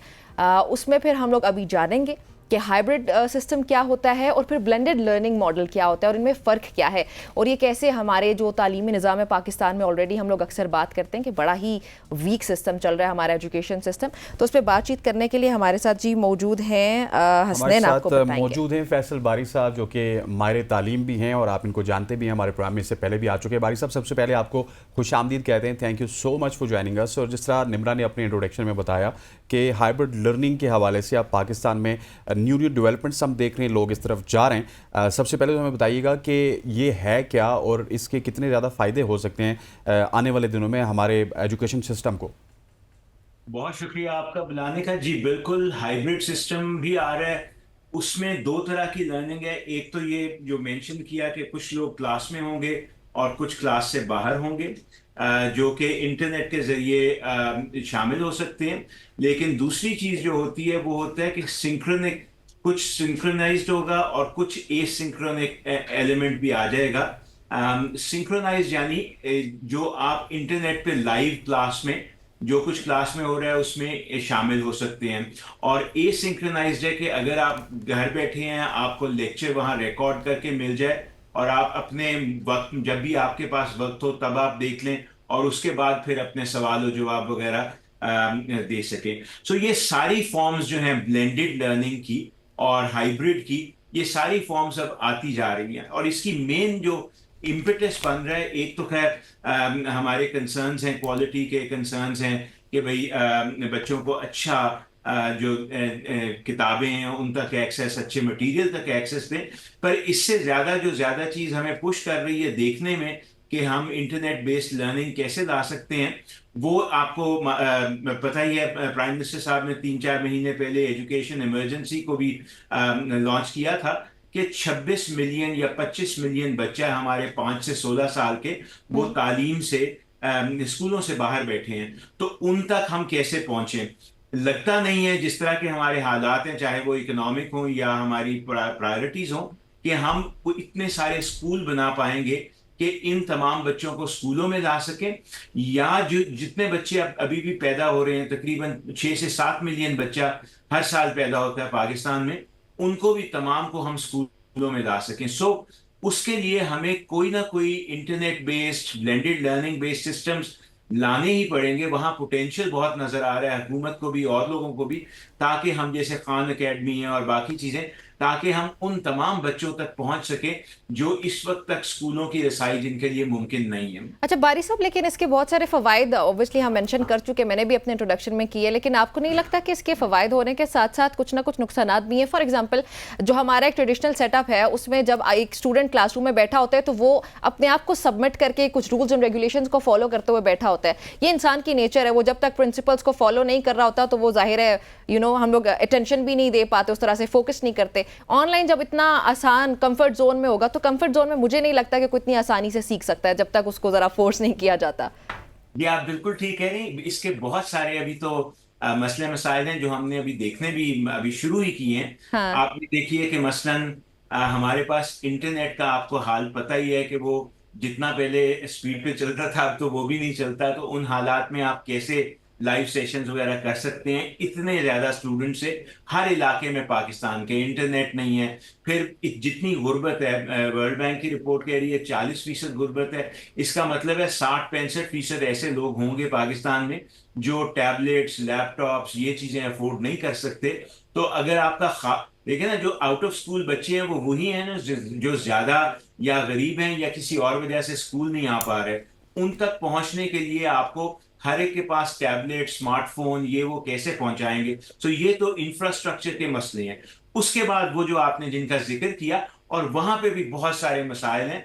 छोटे बच्चे का अटेंशन स्पैन भी छोटा होता है। छोटे बच्चे को आपको इसीलिए तो हम स्कूल में उन्हें 6 घंटे के हाँ, लिए वो एंगेजिंग सेशन होता है ना। टीचर अगर जैसे ही बच्चा अपना फोकस या अटेंशन लूज करता है, टीचर एकदम से उसको कहते हैं भाई ये एक्टिविटी करो, आप मेरे से ये बात करो, so you can just take their attention back. तो 6 घंटे के लिए इसीलिए तो हम उन्हें स्कूलों में बंद करते हैं ताकि वहां हम पढ़ा सकें। तो वो अगर चीज नहीं होगी तो बच्चा कैसे पढ़ेगा? फिर एक बहुत बड़ा एलिमेंट जो हम भूल जाते हैं कि हम सिर्फ मैथ्स और ये लिटरेसी न्यूमरेसी नहीं देना चाहते। स्कूलिंग का बहुत बड़ा मकसद उन बच्चों को एक दूसरे के साथ कोऑपरेशन सिखाना, जिसे हम नॉन कॉग्निटिव एलिमेंट्स कहते हैं, जिसमें कॉन्फिडेंस, रिजिलियंस, बच्चों के social learning, social behaviour development, social interaction, ये तमाम चीजें डेवलप करना भी स्कूलिंग का उतना ही मकसद है जितना मैथ, साइंस, ये वो पढ़ाना है। तो वो तमाम चीजें हम कैसे कर पाएंगे? ये हमने कोविड में भी देखा था कि जब हम कोविड में पढ़ाई तो ऑनलाइन फौरन ले गए थे सारी यूनिवर्सिटीज, बहुत सारे स्कूल, लेकिन जो आउट ऑफ क्लास एक्सपीरियंस और जो नॉन कॉग्निटिव चीजें जिनका अभी मैंने जिक्र किया, उन पे बहुत जबरदस्त हिट पड़ा था हमें, और वो हम नहीं कर पा रहे थे ऑनलाइन सिस्टम के जरिए। तो मेरे ख्याल में तो अभी इसमें बहुत ज्यादा हमें सोच और काम की जरूरत है कि अगर वाकई हम इसको सीरियसली लेना चाह रहे हैं और बहुत एक्सेस एक्सपैंड करना चाह रहे हैं, तो बहुत ज्यादा इन्वेस्टमेंट और रिसर्च की जरूरत है कि वो हम कैसे कर पाएंगे।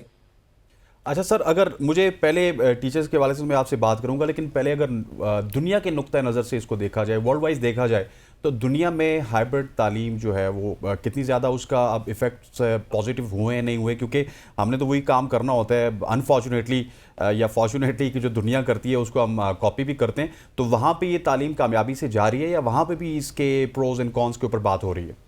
जी, दोनों चीजें हैं। यूनिवर्सिटी लेवल पे जरा ज्यादा है, और यूनिवर्सिटी लेवल पे क्योंकि बच्चियां बड़े होते हैं तो उनके सेल्फ मोटिवेशन ज्यादा है। उनके लिए फिर हम वो जो बाकी नॉन कॉग्निटिव चीजें हैं वो इतनी शायद इंपॉर्टेंट नहीं होती जितने छोटे बच्चों के लिए होता है कि उनका कॉन्फिडेंस ये वो बाकी जो। सो यूनिवर्सिटी लेवल पे हमें ज्यादा नजर आ रहा है, उसमें फोकस भी ज्यादा है। स्कूल लेवल पे बहुत कम है अभी तक। स्कूल लेवल पे ज्यादातर जगह यही सोचा जा रहा है कि स्कूल हमें फिजिकल बनाने पड़ेंगे जहां हम बच्चों को ला सकें, क्योंकि और उसमें आप हाइब्रिड ला सकते हैं, यानी कुछ एलिमेंट मसलन होमवर्क वगैरह आप ऑनलाइन कर दीजिए, कुछ और चीजें ऑनलाइन कर दें कि वो बच्चे घर जाके भी सीखते रहें। कई बच्चों के घरों में हालात ऐसे नहीं होते जैसे बाकियों के हैं कि वहां पे अंग्रेजी, उर्दू किताबें मौजूद हों, ये वो, तो उनको आप ऑनलाइन एक्सेस बहुत सारी चीजों को दे सकते हैं। पर वो सप्लीमेंट बन जाता है स्कूल का, एक लाइव जिंदा टीचर जो आपको मोटिवेट कर सके, इंस्पायर कर सके, जो आपको अच्छे बुरे के फर्क सिखा सके। वो तकरीबन सारी दुनिया में अभी तक तो यही है कि ज्यादा फोकस फिजिकल स्कूल्स और तालीम पे है, और हाइब्रिड जहां आया है वहां पे ज्यादातर सप्लीमेंट के तौर पे आया है, सब्स्टिट्यूट के तौर पे नहीं आया। हम, मेरा ख्याल है, अब जो हुकूमत का मुझे अभी तक समझ आई पिछले कुछ महीने में, जो वो वहां जहां जाना चाहते हैं वो सब्स्टिट्यूट के तौर पे देख रहे हैं कि बजाय स्कूल के अगर हम सिर्फ ऑनलाइन ये इंटरनेट बेस्ड प्रोवाइड कर सकें तो क्या इससे हमारा जो आउट ऑफ स्कूल का और नाखानदा बच्चों वगैरह का मसला है वो हल होगा। तो मुझे लगता है कि वहां पे तो अभी दुनिया में कहीं ऐसा नहीं हुआ। कभी हो जाए तो उसका मैं कह नहीं सकता, हो सकता है पाकिस्तान पहल करे इसमें, क्योंकि हमारी आउट ऑफ स्कूल चिल्ड्रन की प्रॉब्लम बहुत बड़ी है, लेकिन फिलहाल ऐसा कोई मिसाल हमारे सामने मौजूद नहीं है। लेकिन एक और मसला भी जो मुझे लगता है फैसल साहब बहुत बड़ा होने जा रहा है, अगर पाकिस्तान इस सिस्टम की तरफ आता है, हाइब्रिड सिस्टम की तरफ या ब्लेंडेड सिस्टम की तरफ, तो जो दूसरा बड़ा मसला मुझे लग रहा है वो इंटरनेट से मुतालिक है। यहाँ पे हमारी ज़्यादातर पॉपुलेशन ऑलरेडी इलिटरेट है। I am talking about parents. So if we switch to that, तो वो जूम कैसे डाउनलोड करेंगे, how to deal with that, उसको चलाना कैसे है, स्काइप हो गया, कुछ भी हो गया ना, उनको तो यूज़ करना ही नहीं आएगा, और बच्चे तो ऑब्वियसली दे कैन नॉट। जी बिल्कुल, वो मसाइल भी हैं, लेकिन तो मेरे ख्याल, माजरत के साथ आपको इंटरप्ट किया, मेरे ख्याल में तो फिर हुकूमत को पहले पेरेंट्स को जाके ट्रेन करना पड़ेगा। नहीं, वो साथ साथ ही शायद करना पड़े। हाँ। कोविड में भी हमें ये मसाइल बिल्कुल आए थे, लेकिन किसी हद तक आप देखेंगे बहुत सारे स्कूलों ने एफर्ट करके काफी हद तक करते, हालांकि तब तो वो मिलना जुलना भी पेरेंट्स से मुश्किल था। सो वो टाइम लगेगा, हो तो सकता है, क्योंकि इतनी ज्यादा टेक्निकल सोफिस्टिकेशन चाहिए नहीं कि आप टैबलेट बेस्ड प्रोग्राम वगैरह पे आ सकें। बहुत सारे बच्चे ऑलरेडी, आज के बच्चे जो हैं खासकर, वो ऑलरेडी क्योंकि इस एज में पैदा हुए हैं तो उनको काफी, बड़ों को मुश्किल ज्यादा होती है। सो अगर आप 25, 30, 35 से ऊपर के साल के लोग देखेंगे तो क्योंकि वो जब पैदा हुए थे तो ये चीजें इतनी थी नहीं, तो उनको ज्यादा मुश्किल होती है कई दफा ये समझने में, उसको इंटरनलाइज करने में। छोटा बच्चा जल्दी जाता है। तो हो सकता है हम एक्चुअली बच्चों से ही शुरू करें और उनमें ये फैसिलिटी आए, तो वो भी अपने माँ बाप को थोड़ा बहुत सिखा दें कि वो कि जवानों को पीरों का उस्ताद कर वाली बात हो। हाँ। क्योंकि वो दूसरी तरफ से आना शायद ज्यादा मुश्किल हो। I agree. लेकिन मेरे ख्याल में मैं वो केजी वगैरह के लेवल की बात कर रही थी, वो थोड़ा सा वहां नहीं हो सकता जी, वहाँ इम्पॉसिबल है। तो वहाँ पे तो फिर पेरेंट्स को ही करना पड़ेगा, और फिर पेरेंट्स को गाइड करना भी एक बड़ा टास्क होने जा रहा है गवर्नमेंट के लिए। वहां तो होना भी नहीं चाहिए ना। बच्चा इतना छोटा होता है कि उसको आप स्क्रीन पे, अनलेस वो गेम खेल रहा हो, हाँ, उसको आप फोकस भी नहीं करवा सकते। बिल्कुल। तो ये फिर आप हायर लेवल्स के लिए रेकमेंड करेंगे बारी साहब? बिल्कुल। आप ये देखिए ना, काफी एविडेंस अब तो मौजूद है। अभी जॉनसन हेड की किताब भी आई है ना, एंग्शियस जनरेशन, वो तो अब बहुत ज्यादा एविडेंस है कि छोटे बच्चों को स्क्रीन टाइम उनका या बहुत लिमिटेड या होना ही नहीं चाहिए, वरना उनका खेल कूद और बहुत सारी एक्टिविटीज और जो मेंटल डेवलपमेंट है उस पर बहुत ज्यादा इम्पैक्ट आता है। सो हमें इस डायरेक्शन में बिल्कुल भी नहीं जाना चाहिए कि केजी या छोटी उम्र का बच्चा 5-6 घंटे रोज के वो स्क्रीन के सामने बैठा हो। ये तो उसकी सेहत के लिए, उसकी दिमागी डेवलपमेंट के लिए मेरे ख्याल में बहुत बुरा होगा। अच्छा बारी साहब, आप खुद क्योंकि एजुकेशन से ही ताल्लुक़ रखते हैं और इस्लामाबाद में भी इस मॉडल के ऊपर बहुत सारे इदारे काम कर रहे हैं, लेकिन जब हम टीचर्स के साथ बैठते हैं तो एक इनसिक्योरिटी टीचर्स में भी पाई जाती है कि हम हमारी जॉब्स का क्या होगा, क्योंकि जब हाइब्रिड सिस्टम आ गया तो बहुत ज़्यादा जॉब्स कट हो जाएंगी। उस इनसिक्योरिटी को किस तरह से एड्रेस किया जा सकता है, गवर्नमेंट लेवल पे या फिर इदारों के लेवल पे? अब इसमें 2-3 इसके जवाब है। एक तो ये है कि जी देखें, असल में तो हाइब्रिड से नहीं, जो एआई आना है ना, एआई का डर ज्यादा है, जो आर्टिफिशियल इंटेलिजेंस है, क्योंकि उसमें रूटीन टास्क सारे जो हैं वो बंदे से लेके मशीन को दिए जा सकते हैं। सो वहां डर ज्यादा है। और अब ज्यादा, जैसे मैंने खान अकेडमी का जिक्र किया, उन्होंने भी एआई इसको इनकॉर्पोरेट करना शुरू कर दिया है अपने प्रोग्राम्स में। तो वहां वो टीचर की जरूरत आहिस्ता आहिस्ता कम हो रही। लेकिन जो खान का भी अपनी किताब है, सलमान खान की, अभी तो फिलहाल तो वो यही आर्ग्यू करते हैं कि टीचर ऑब्सोलीट नहीं हो सकता, क्योंकि टीचर और बहुत सारी चीजें देता है बच्चों को। तो वो ये नहीं होगा कि ये इन चीजों के आने से टीचर जो है उसकी जरूरत खत्म हो। हाँ, उसका रोल थोड़ा सा चेंज हो सकता है, हो जाए। फिलहाल तो वो ये आर्ग्यू कर रहे हैं। लेकिन आप बिल्कुल ठीक कह रहे हैं, इसका डर भी बहुत है और किसी हद तक वो डर गलत भी नहीं है। आगे आगे जैसे हम जाएंगे तो हमारे प्रोग्राम इतने सोफिस्टिकेट हो सकते हैं कि लोग समझे कि भाई मैथ अगर वो ऑनलाइन बेहतर पढ़ सकता है तो फिर टीचर का क्या क्या जरूरत है। लेकिन मेरा भी यही ख्याल है, शायद मैं भी बूढ़ा हूं, उम्र ऐसी है, मेरा भी यही ख्याल है कि ये बहुत बड़ा लॉस होगा अगर हम टीचर की वैल्यू या टीचर की जरूरत को इस बेसिस पे कम कर दें कि जी मैथ तो हम कोई किसी और तरह पढ़ा लेंगे। Exactly. टीचर बहुत सारी चीजें करता है, वो इंस्पिरेशन भी होता है। आप खुद सोचिए, मैं बता सकता हूँ मेरे बचपन में, स्कूल में, कॉलेज में, अब तक मुझे याद है वो तमाम टीचर जिन्होंने मेरी जिंदगी को बहुत ज्यादा शेप किया। आपके भी कुछ टीचर ऐसे जरूर होंगे जिन्होंने आप पे बड़ा बारी साहब, what do they say? They are not the kings, but they are the king makers. बिल्कुल बिल्कुल हैं, वो इंसान तो हम बनाते उस हैं। चीज से बहुत पीछे हट जाएंगे ये अगर ये सिस्टम आता है तो। जी बिल्कुल, अगर ये पूरा इस तरह आया कि जहां टीचर को डिस्प्लेस किया जा रहा है, तो वो न सिर्फ ज्यादती होगी, गलत होगा, उसके नतायज भी अच्छे नहीं आएंगे। ठीक हो गया। अच्छा बारी साहब, मुझे ये बताइएगा कि जितनी हमने डिस्कशन की है, प्रोज एंड कॉन्स के ऊपर भी बात कर ली, फ्यूचर के हवाले से मुझे बताइएगा कि फ्यूचर में क्या ये हाइब्रिड ड्रिलिंग मॉडल या फिर हाइब्रिड एजुकेशन मॉडल पाकिस्तान में आपको इम्प्लीमेंट होता हुआ नज़र आ रहा है, और किस हद तक स्पीडी तरीके से हम इसकी तरफ जा रहे हैं? मुझे लगता है जी कि बिल्कुल आ रहा है, बहुत सारी एफर्ट्स हो रही हैं, ट्राई बड़े करेंगे, हुकूमत भी ट्राई करेगी, प्राइवेट सेक्टर में भी ट्राई होगा कि किसी तरह इसको जितना ज्यादा लाया जा सकता है लाया जाए। और मेरे ख्याल में उन एक्सपेरिमेंट्स में हर्ज कोई नहीं, लेकिन मेरी हमेशा प्ली ये रही है कि पेरेंट्स, मैं, आप, हर बच्चा, हर बंदा जो कंसर्न्ड है एजुकेशन से अपने बच्चों की, उसको विजिलेंट रहने की जरूरत है। इतना विजिलेंट कि कोई ऐसी चीज ना हो जो हमारे बच्चों और उनके मुस्तकबिल के लिए बुरी हो, और जहां हम आ जाएं उससे भी जाएं।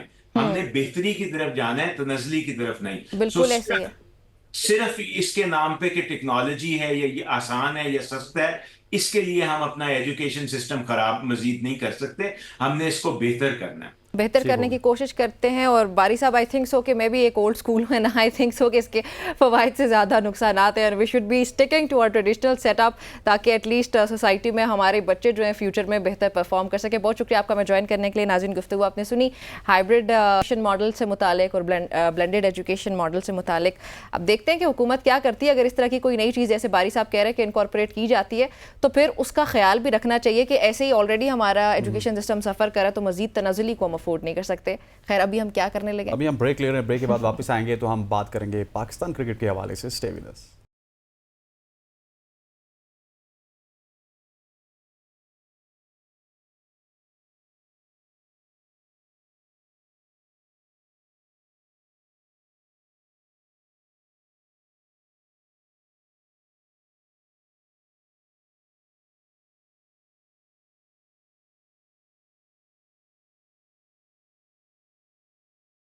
वेलकम बैक टू सुबह की सोच। अब पाकिस्तान क्रिकेट की बात करते हैं, जिसमें बहुत ज़्यादा चेंजेस हो रही हैं। पहले हमने देखा कि मोहम्मद यूसुफ की जानिब से इस्तीफ़ा सामने आया, और फिर रात को तकरीबन 12 बजे के बाद पाकिस्तान वाइट बॉल टीम के कप्तान बाबर आजम की जानिब से अपने मद्दाहों से एक्स पे उन्होंने ये बताया कि मैं इस्तीफ़ा दे रहा हूँ। उन्होंने बड़ी तारीफ़ की, अपने तमाम तर अदवार की। उन्होंने कहा कि पाकिस्तान की जो हमने खिदमत की है कप्तानी के ज़माने में, वो बड़ी शानदार थी। उसके हवाले से भी उन्होंने बहुत लंबा चौड़ा एक मैसेज लिखा, लेकिन बाबर आजम ने बहुत देर कर दी। मेरे बात याद है, अगर ये काम थोड़ा सा पहले होता तो ज़्यादा बेहतर था। इसी तमाम तर इशू के ऊपर बात करेंगे, क्रिकेट के ऊपर बात करेंगे, क्या क्रिकेट बेहतर हो सकती है या नहीं हो सकती है। हमारे साथ मौजूद हैं सीनियर स्पोर्ट्स जर्नलिस्ट शाकिर अबाई साहब। शाकिर साहब, आपको खुश आमदीद कहते हैं, thank you so much for joining us. सबसे पहले बाबर आजम के हवाले से सवाल करूंगा। बाबर आजम ने कप्तानी से इस्तीफ़ा दे दिया, बहुत सारे पाकिस्तानी ये चाहते थे, बहुत सारे क्रिकेट पंडित ये चाहते थे, लेकिन क्या ही मतलब अच्छा होता कि जब वर्ल्ड कप हारते उसके बाद वो आके ग्रेसफुली कप्तानी से इस्तीफ़ा दे देते। एक पूरा माहौल बनाया गया, उसको ठंडा किया गया,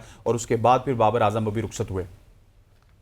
देखिए असलान, पाकिस्तान क्रिकेट में हम काफी ऐसे देख रहे हैं, बड़ी बुरी खबरें आ रही थी, लेकिन बड़े अरसे बाद मैं कहूंगा कि बाबर आजम की कप्तानी से इस्तीफे के, इसको एक अच्छी खबर कहूंगा कि पाकिस्तान क्रिकेट बोर्ड की तरफ से, उस तरफ से भी हमें कोई एक पॉजिटिव खबर आई है। Babar Azam as a cricketer अपनी जगह, लेकिन Babar Azam is one of the worst captain in the history of Pakistan. आप तकरीबन 5-6 साल से आप कैप्टन हैं।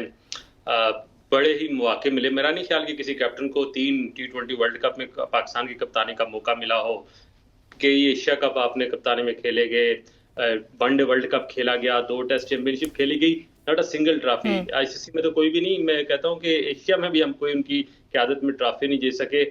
तो एक क्रिकेट के हवाले से उनकी जो बैटिंग स्किल है, उनका जो क्लास है, उसको मैं आज डिस्कस नहीं करूंगा, लेकिन अगर कैप्टनसी की बात करेंगे तो बाबर आजम पाकिस्तान में कैप्टनसी के हवाले से एक स्याह दौर का मैं कहूँगा खात्मा हुआ। मैं इज्जत की बात आप कहते हैं ना कि पाकिस्तान में इज्जत से रुखसत बहुत कम लोग होते हैं, और बाबर आजम भी उनमें से है कि एक दफ़ा आपको हटा दिया गया जब वनडे वर्ल्ड कप में आपकी बदतरीन कारकर्दगी, जहां पाकिस्तान पहली बार किसी भी वनडे वर्ल्ड कप में 5 मैचेस हारा भारत में जाके, और पहली बार हुआ कि ओडीआई वर्ल्ड कप में पाकिस्तान अफगानिस्तान से भी हारा।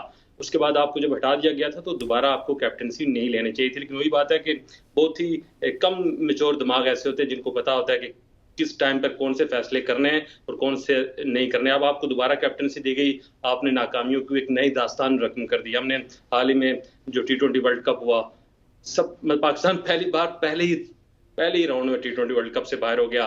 चलो इंडिया की शिकस्त को छोड़ते हैं, हम तो अमेरिका जैसी टीम से भी हारे वर्ल्ड कप में, उससे पहले हम आयरलैंड से हारे, बाबर आजम की क़यादत में हम T20 में जिम्बाब्वे से भी हारे।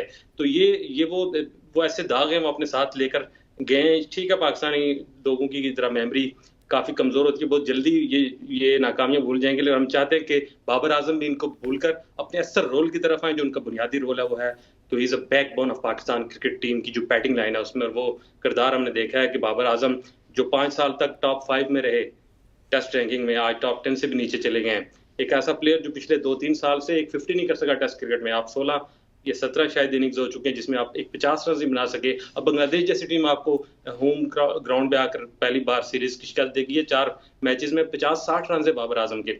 इस सारे आप कहते हैं ना भरा हुआ मेला छोड़ने का अपना ही मजा है, लेकिन बाबर आजम को ने इस्तीफा नहीं दिया, मैं इसको नहीं मानता। उनको क्लियर कट कहा गया कि एनफ इज एनफ, नहीं चल सकते हम आपके साथ। और दूसरी कप्तानी जब उन्होंने संभाली तो ये बहुत बड़ा ब्लंडर था उस क्लास के प्लेयर के लिए, जिसको हम बाकी मैं एज अ, और मेरा ये है कि जितना अर्सा बाबर आजम कैप्टन रहे, हमने मुल्क के अंदर भी और मुल्क से बाहर भी दुनिया भर में जहां वो जाके खेले उनके साथ ट्रैवल किया, जाके देखा, और बाबर आजम में मुझे एक दिन भी ऐसा नहीं लगा कि ये कैप्टन है। ना उनमें कोई कायदाना सलाहियत है, ना उनमें अंदर वो, लेकिन कैप्टन जो है वो एक प्लेयर अच्छा होना कैप्टन अच्छा नहीं है। कैप्टनसी में हमेशा कहता हूँ कि एक HR मैनेजमेंट है, आपको एक 15-20 लोगों को जो है वो हैंडल करना होता है, आपको मैनेज करना है, ना सिर्फ player with in on the ground, of the field भी आपको जाकर अपने आप को मीडिया को टैकल करना होता है, दूसरी टीमों की स्ट्रेटजीज को जो है वो देखना होता है, अपनी स्ट्रेटजी बनानी होती है। ये कोई क्वालिटी बाबर आजम एक अच्छा बैटर होने के अलावा उनमें कोई और क्वालिटी नहीं थी कि उनको कैप्टन बनाया जाता। लेकिन पाकिस्तान क्रिकेट बोर्ड लेकिन फिर शाकिर उनके इस्तीफा देने की इतनी लेट वजह क्या हो सकती है कि उन्होंने इतना लेट इस्तीफा दिया है? लेकिन जब उनको दूसरी दफा कैप्टन बनाया गया था तो T20 वर्ल्ड कप में जो कारकर्दगी, उसके बाद तो हर किसी को पता था कि वो आगे नहीं चलेंगे, वो आगे नहीं चल सकते। इतनी बेहतरीन शिकस्त के बाद फिर उनकी वजह से टीम में ग्रुप बंदी भी वाज़ेह तौर पर नजर आई। वो स्टिक रहे इसलिए कि पाकिस्तान की वाइट बॉल सीरीज कोई नहीं हो रही थी रिसेंट पास्ट में। दूसरी दफा उन्हें वाइट बॉल का कैप्टन बनाया गया, और शायद वो वाहिद कैप्टन है जिनको वाइट बॉल का कैप्टन बनाया गया, और बगैर कोई वनडे मैच कैप्टनसी उनके अंदर कोई नहीं खेले, उसके बगैर ही रुखसत हो गए हैं।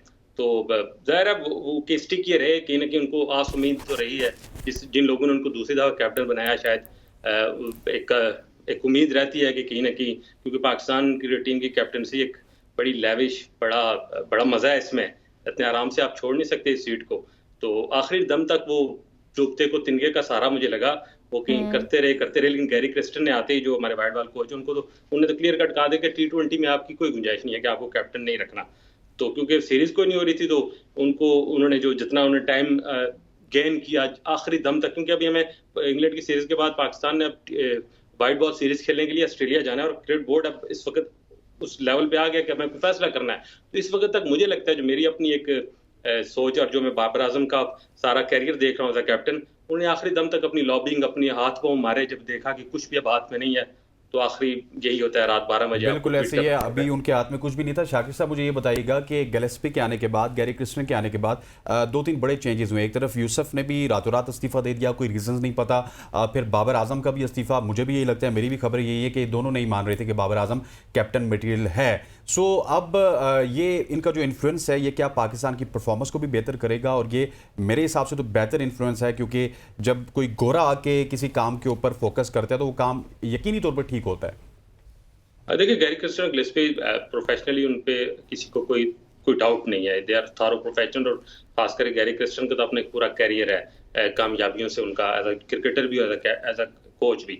तो मेरा ख्याल है जब वो आएंगे, जब उन्हें अपने, देखें आपने उनको एक रोल दिया, उनको हायर किया, तो उनसे अपने रिजल्ट मांगने हैं।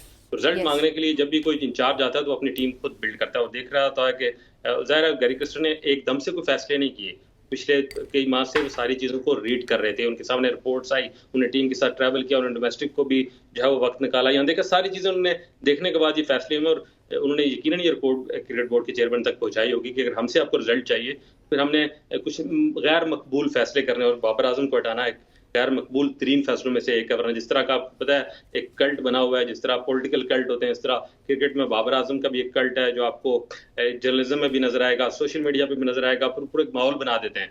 और बाबर आजम को खराब करने में उन लोगों का बहुत बड़ा किरदार है।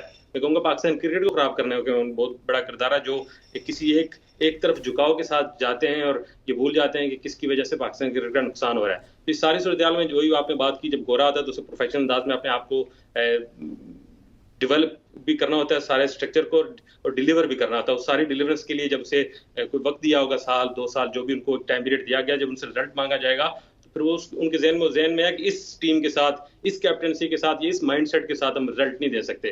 तो उन्होंने उनको खुदाफिज का, आप देखें कि एक और ब्लेंडर ना हो जाए, बेहतर फैसला आना चाहिए वाइट बॉल में, जो कम्पिटेंट है, जो हक रखता है और जो डिजर्व करता है, उसे कैप्टन बनाया जाए, ताकि इस टीम में मजीद तोड़ फोड़ ना हो, टीम मजीद जो है वो, पाकिस्तान क्रिकेट इस वक्त तनज़लियों की बिल्कुल पाताल में है, वो ग्राउंड से भी नीचे चले गई है। मुझे ये बताएं कि आपको क्या लगता है कि क्या, जिस तरह आप कह रहे हैं तनज़लियों की पाताल में है, बाबर आजम भी चले गए, यूसुफ भी चले गए, तो अब कोई नया चेहरा आप देख रहे हैं, रिजवान को देख रहे हैं, शादाब को देख रहे हैं, किसको कप्तान बनता देख रहे हैं? देखिए दोनों के नाम आपने ले लिए, रिजवान नंबर 1 और शादाब की बेस लिए कहूँगा कि शादाब एक कैप्टन मटेरियल है, उसके हाथ में कैप्टनसी की एक लक भी है। उसको आप देखें, वो जब PSL का कैप्टन बनता है वहाँ भी ट्रॉफी ले आता है, यहाँ जब वो उसको आप वनडे कप में कैप्टन बनाते हैं वहाँ भी, उसके अंदर कोई ऐसा मटेरियल है जो उसके अंदर एक लीडरशिप क्वालिटी है। लेकिन ओवरऑल जो उसकी अपनी परफॉर्मेंस है वो इतनी लेजिटिमेट नहीं कर रहा, सस्टेनेबिलिटी नहीं है उसकी टीम सिलेक्शन में। तो मैं समझता हूँ कि क्रिकेट बोर्ड शायद रिजवान के साथ ही जाए, रिजवान ही दस्तयाब मटेरियल, माहौल भी रिजवान के लिए बनाया गया ना, माहौल भी रिजवान के लिए बनाया गया। मेरा ख्याल है रिजवान के लिए माहौल रिजवान ने खुद बनाया अपनी मेहनत से। रिजवान सर फेंक के लगा रहा है, मेहनत करता है, वो परफॉर्म भी कर रहा है, वो जुड़ा भी हुआ है। आपने क्योंकि सबको जो है मौके दे के आपने ट्राई कर लिया। अब शाहिद जाफरीदी को जब आप कैप्टनसी दे गए थे तो उसको हटाना नहीं चाहिए था, वो उसको कैप्टनसी देना भी गलत था और उस वक्त ले लेना भी गलत था। और शाकिर फिर अभी की सूरत हाल के मुताबिक आपको वनडे कप के कौन से परफॉर्मर्स लगता है कि उनको भी मौका मिलेगा? निम्रा, मैं वनडे कप ने तो पाकिस्तान का जो स्ट्रक्चर है ना डोमेस्टिक का, उसका तो वो सारा ही वो बेनकाब कर दिया। मैं कहूँगा उसकी कली खोल के रख दिया है कि हम वो ऐसे नेशन जो एक जो है वो नर्सरी हुआ करती थी वर्ल्ड क्लास फास्ट बॉलर्स की, एक नर्सरी हुआ करती थी मैजिशियन स्पिनर्स की। इस वनडे में तो मुझे वनडे कप में तो कोई ऐसा बॉलर जिसकी 130-140 से ऊपर स्पीड ही कोई नहीं है, कोई ऐसा स्पिनर नहीं मिला, कोई ऐसा फास्ट बॉलर नहीं मिला जिसको हम कहें कि उसको टीम में लाएं और वो मुखालिफ टीम जो है उसके लिए एक सरप्राइज साबित होगा। तो मैं तो इस वनडे कप ने तो कुछ पॉजिटिव देने के बजाय हमारा तो सत्यानाश कर दिया है, जो हमारी जो बेंच स्टेज हम समझते थे, जो नर्सरी हमारी डोमेस्टिक क्रिकेट की। और ये डोमेस्टिक क्रिकेट की नर्सरी इस तरह नहीं खराब हुई। हम पहले देखे ना, पहले जब मुझे अभी तक याद है जब वसीम खान जो ICC में और सान मानी ने एक सेटअप शुरू किया था, उससे टीम की डेवलपमेंट हुई। तो हमने देखा कि बाबर आजम को नया जब कैप्टन नया का था तो साउथ अफ्रीका को हराया था हमने एक सीरीज में, हसनैन को याद होगा, वो उसका समर था। लेकिन जो ही एक कमेंटेटर हमारे चेयरमैन क्रिकेट बोर्ड बने, उन्होंने एक नया सेटअप ऑस्ट्रेलिया से उठा के ले आए, वो अभी बना नहीं था एक नया। ये जो एक हमारे सिस्टम को इतनी उखाड़ पिछाड़ की गई, इसमें जो है कंसिस्टेंसी नहीं थी, तो हमारे सारा जो क्रिकेट का जो डोमेस्टिक इंफ्रास्ट्रक्चर है वो खराब हो रहा है, वहां से प्लेयर निकलना बंद होगी, क्वालिटी प्लेयर निकलना बंद है। वैसे तो शाकिर कुछ आखिरी लम्हात चल रहे, मैं चाह रहा हूँ कि आप कमेंट करें इंग्लैंड की सीरीज के हवाले से भी। इंग्लैंड की टीम पाकिस्तान पहुंच आई है, उनका अराइवल हो चुका है, 1-2 दिन रेस्ट के बाद वो फिर मुल्तान में अपनी प्रैक्टिस स्टार्ट करेंगे। पिछली दफ़ा वो आए थे तो 3-0 से हमें हरा के गए थे, इस दफ़ा हम बांग्लादेश से भी हार चुके हैं। तो क्या आप एक्सपेक्ट कर रहे हैं कोई चेंज होगा, कोई लड़ाई देखने को मिलेगी, या फिर एक दफ़ा फिर पाकिस्तान अपने होम सॉइल पे हारेगा जहां पे इंडिया 2010 के बाद अभी तक नहीं हारा? It's England in the end. देखिए इंग्लैंड जो आप पिछली बार आपने कहा, पिछली बार वो जीता नहीं था, हमारा तो वो वाइट वॉश करके गया। बाबर आजम कैप्टन थे और मैं ख्याल बड़े अरसे बाद ये पहली बार पाकिस्तान को होम सीरीज पे इतनी अजमियत का सामना करना पड़ा था। तो चलो अब वो एक नए रोल में होंगे बाबर आजम, अल्लाह करे कि वो एज अ बैटर वो एक रोल प्ले कर सकें जो उनकी नाकामियों की एक पूरी दास्तान बन चुकी है। पाकिस्तान की टीम इस वक्त बहुत बहुत बहुत बदतरीन हालात से गुजर रही है, इसमें कोई शक नहीं है। एक वो बांग्लादेश की टीम जो हमें होम सीरीज में जो है वो हरा के जाती है, वही टीम आप देखें कि 2 दिन में उसको इंडिया वहां पर अभी जो कानपुर टेस्ट हुआ है क्या हाल हुआ है। तो हमारी पोटेंशियल अब उस अगर हम कंपैरिजन करें बांग्लादेश टीम के साथ पाकिस्तान को और हम किस लेवल पे हैं, तो फिर उसको जब एक इंग्लैंड टीम जो अपना बेसबॉल एक नए उस खास फॉर्मेट के साथ आ रही है और पूरी एक पॉजिटिव अप्रोच और पूरे एक शमशमे के साथ पाकिस्तान वो पहुंची है, और पाकिस्तान टीम जो पहले इतनी मुश्किलात का दौचार है, तो मैं कुछ ज़्यादा कंपटीशन नहीं देख रहा, लेकिन होपफुली कि कुछ बदतरीन शिकस्त हमें न हो। लेकिन मैं कुछ ज़्यादा नाउमीदी कुफ्र है, लेकिन मुझे कुछ ज़्यादा उम्मीद भी नहीं है। मतलब कि आप वही कह रहे हैं रिजल्ट वही होगा जो बांग्लादेश के खिलाफ हुआ था। जी वही लेकिन रिजल्ट फिर होगा भी- जो आप सोच रहे हैं। फिर भी शाकिर मैंने वैसे कल उम्मीद बताया भी है कि ये रिजल्ट होगा, जो मैं सोच रहा हूँ, क्योंकि नहीं, मैंने please। उम्मीद कोई नहीं है। नहीं देखें, फिर भी उम्मीद पे दुनिया कायम है। एक बार फिर से अपनी टीम को सपोर्ट करते हैं। शाकिर बहुत शुक्रिया हमें ज्वाइन करने के लिए। वक्त खत्म हो गया नाजरीन, आज की हमारी के वक्त खत्म होने के साथ साथ सुबह की सोच का वक्त भी खत्म हो गया है, और कल इंशाल्लाह आपसे मुलाकात होती है। आप सबने अपना बहुत सा ख्याल रखना है। इजाज़त दीजिए, अल्लाह हाफिज़।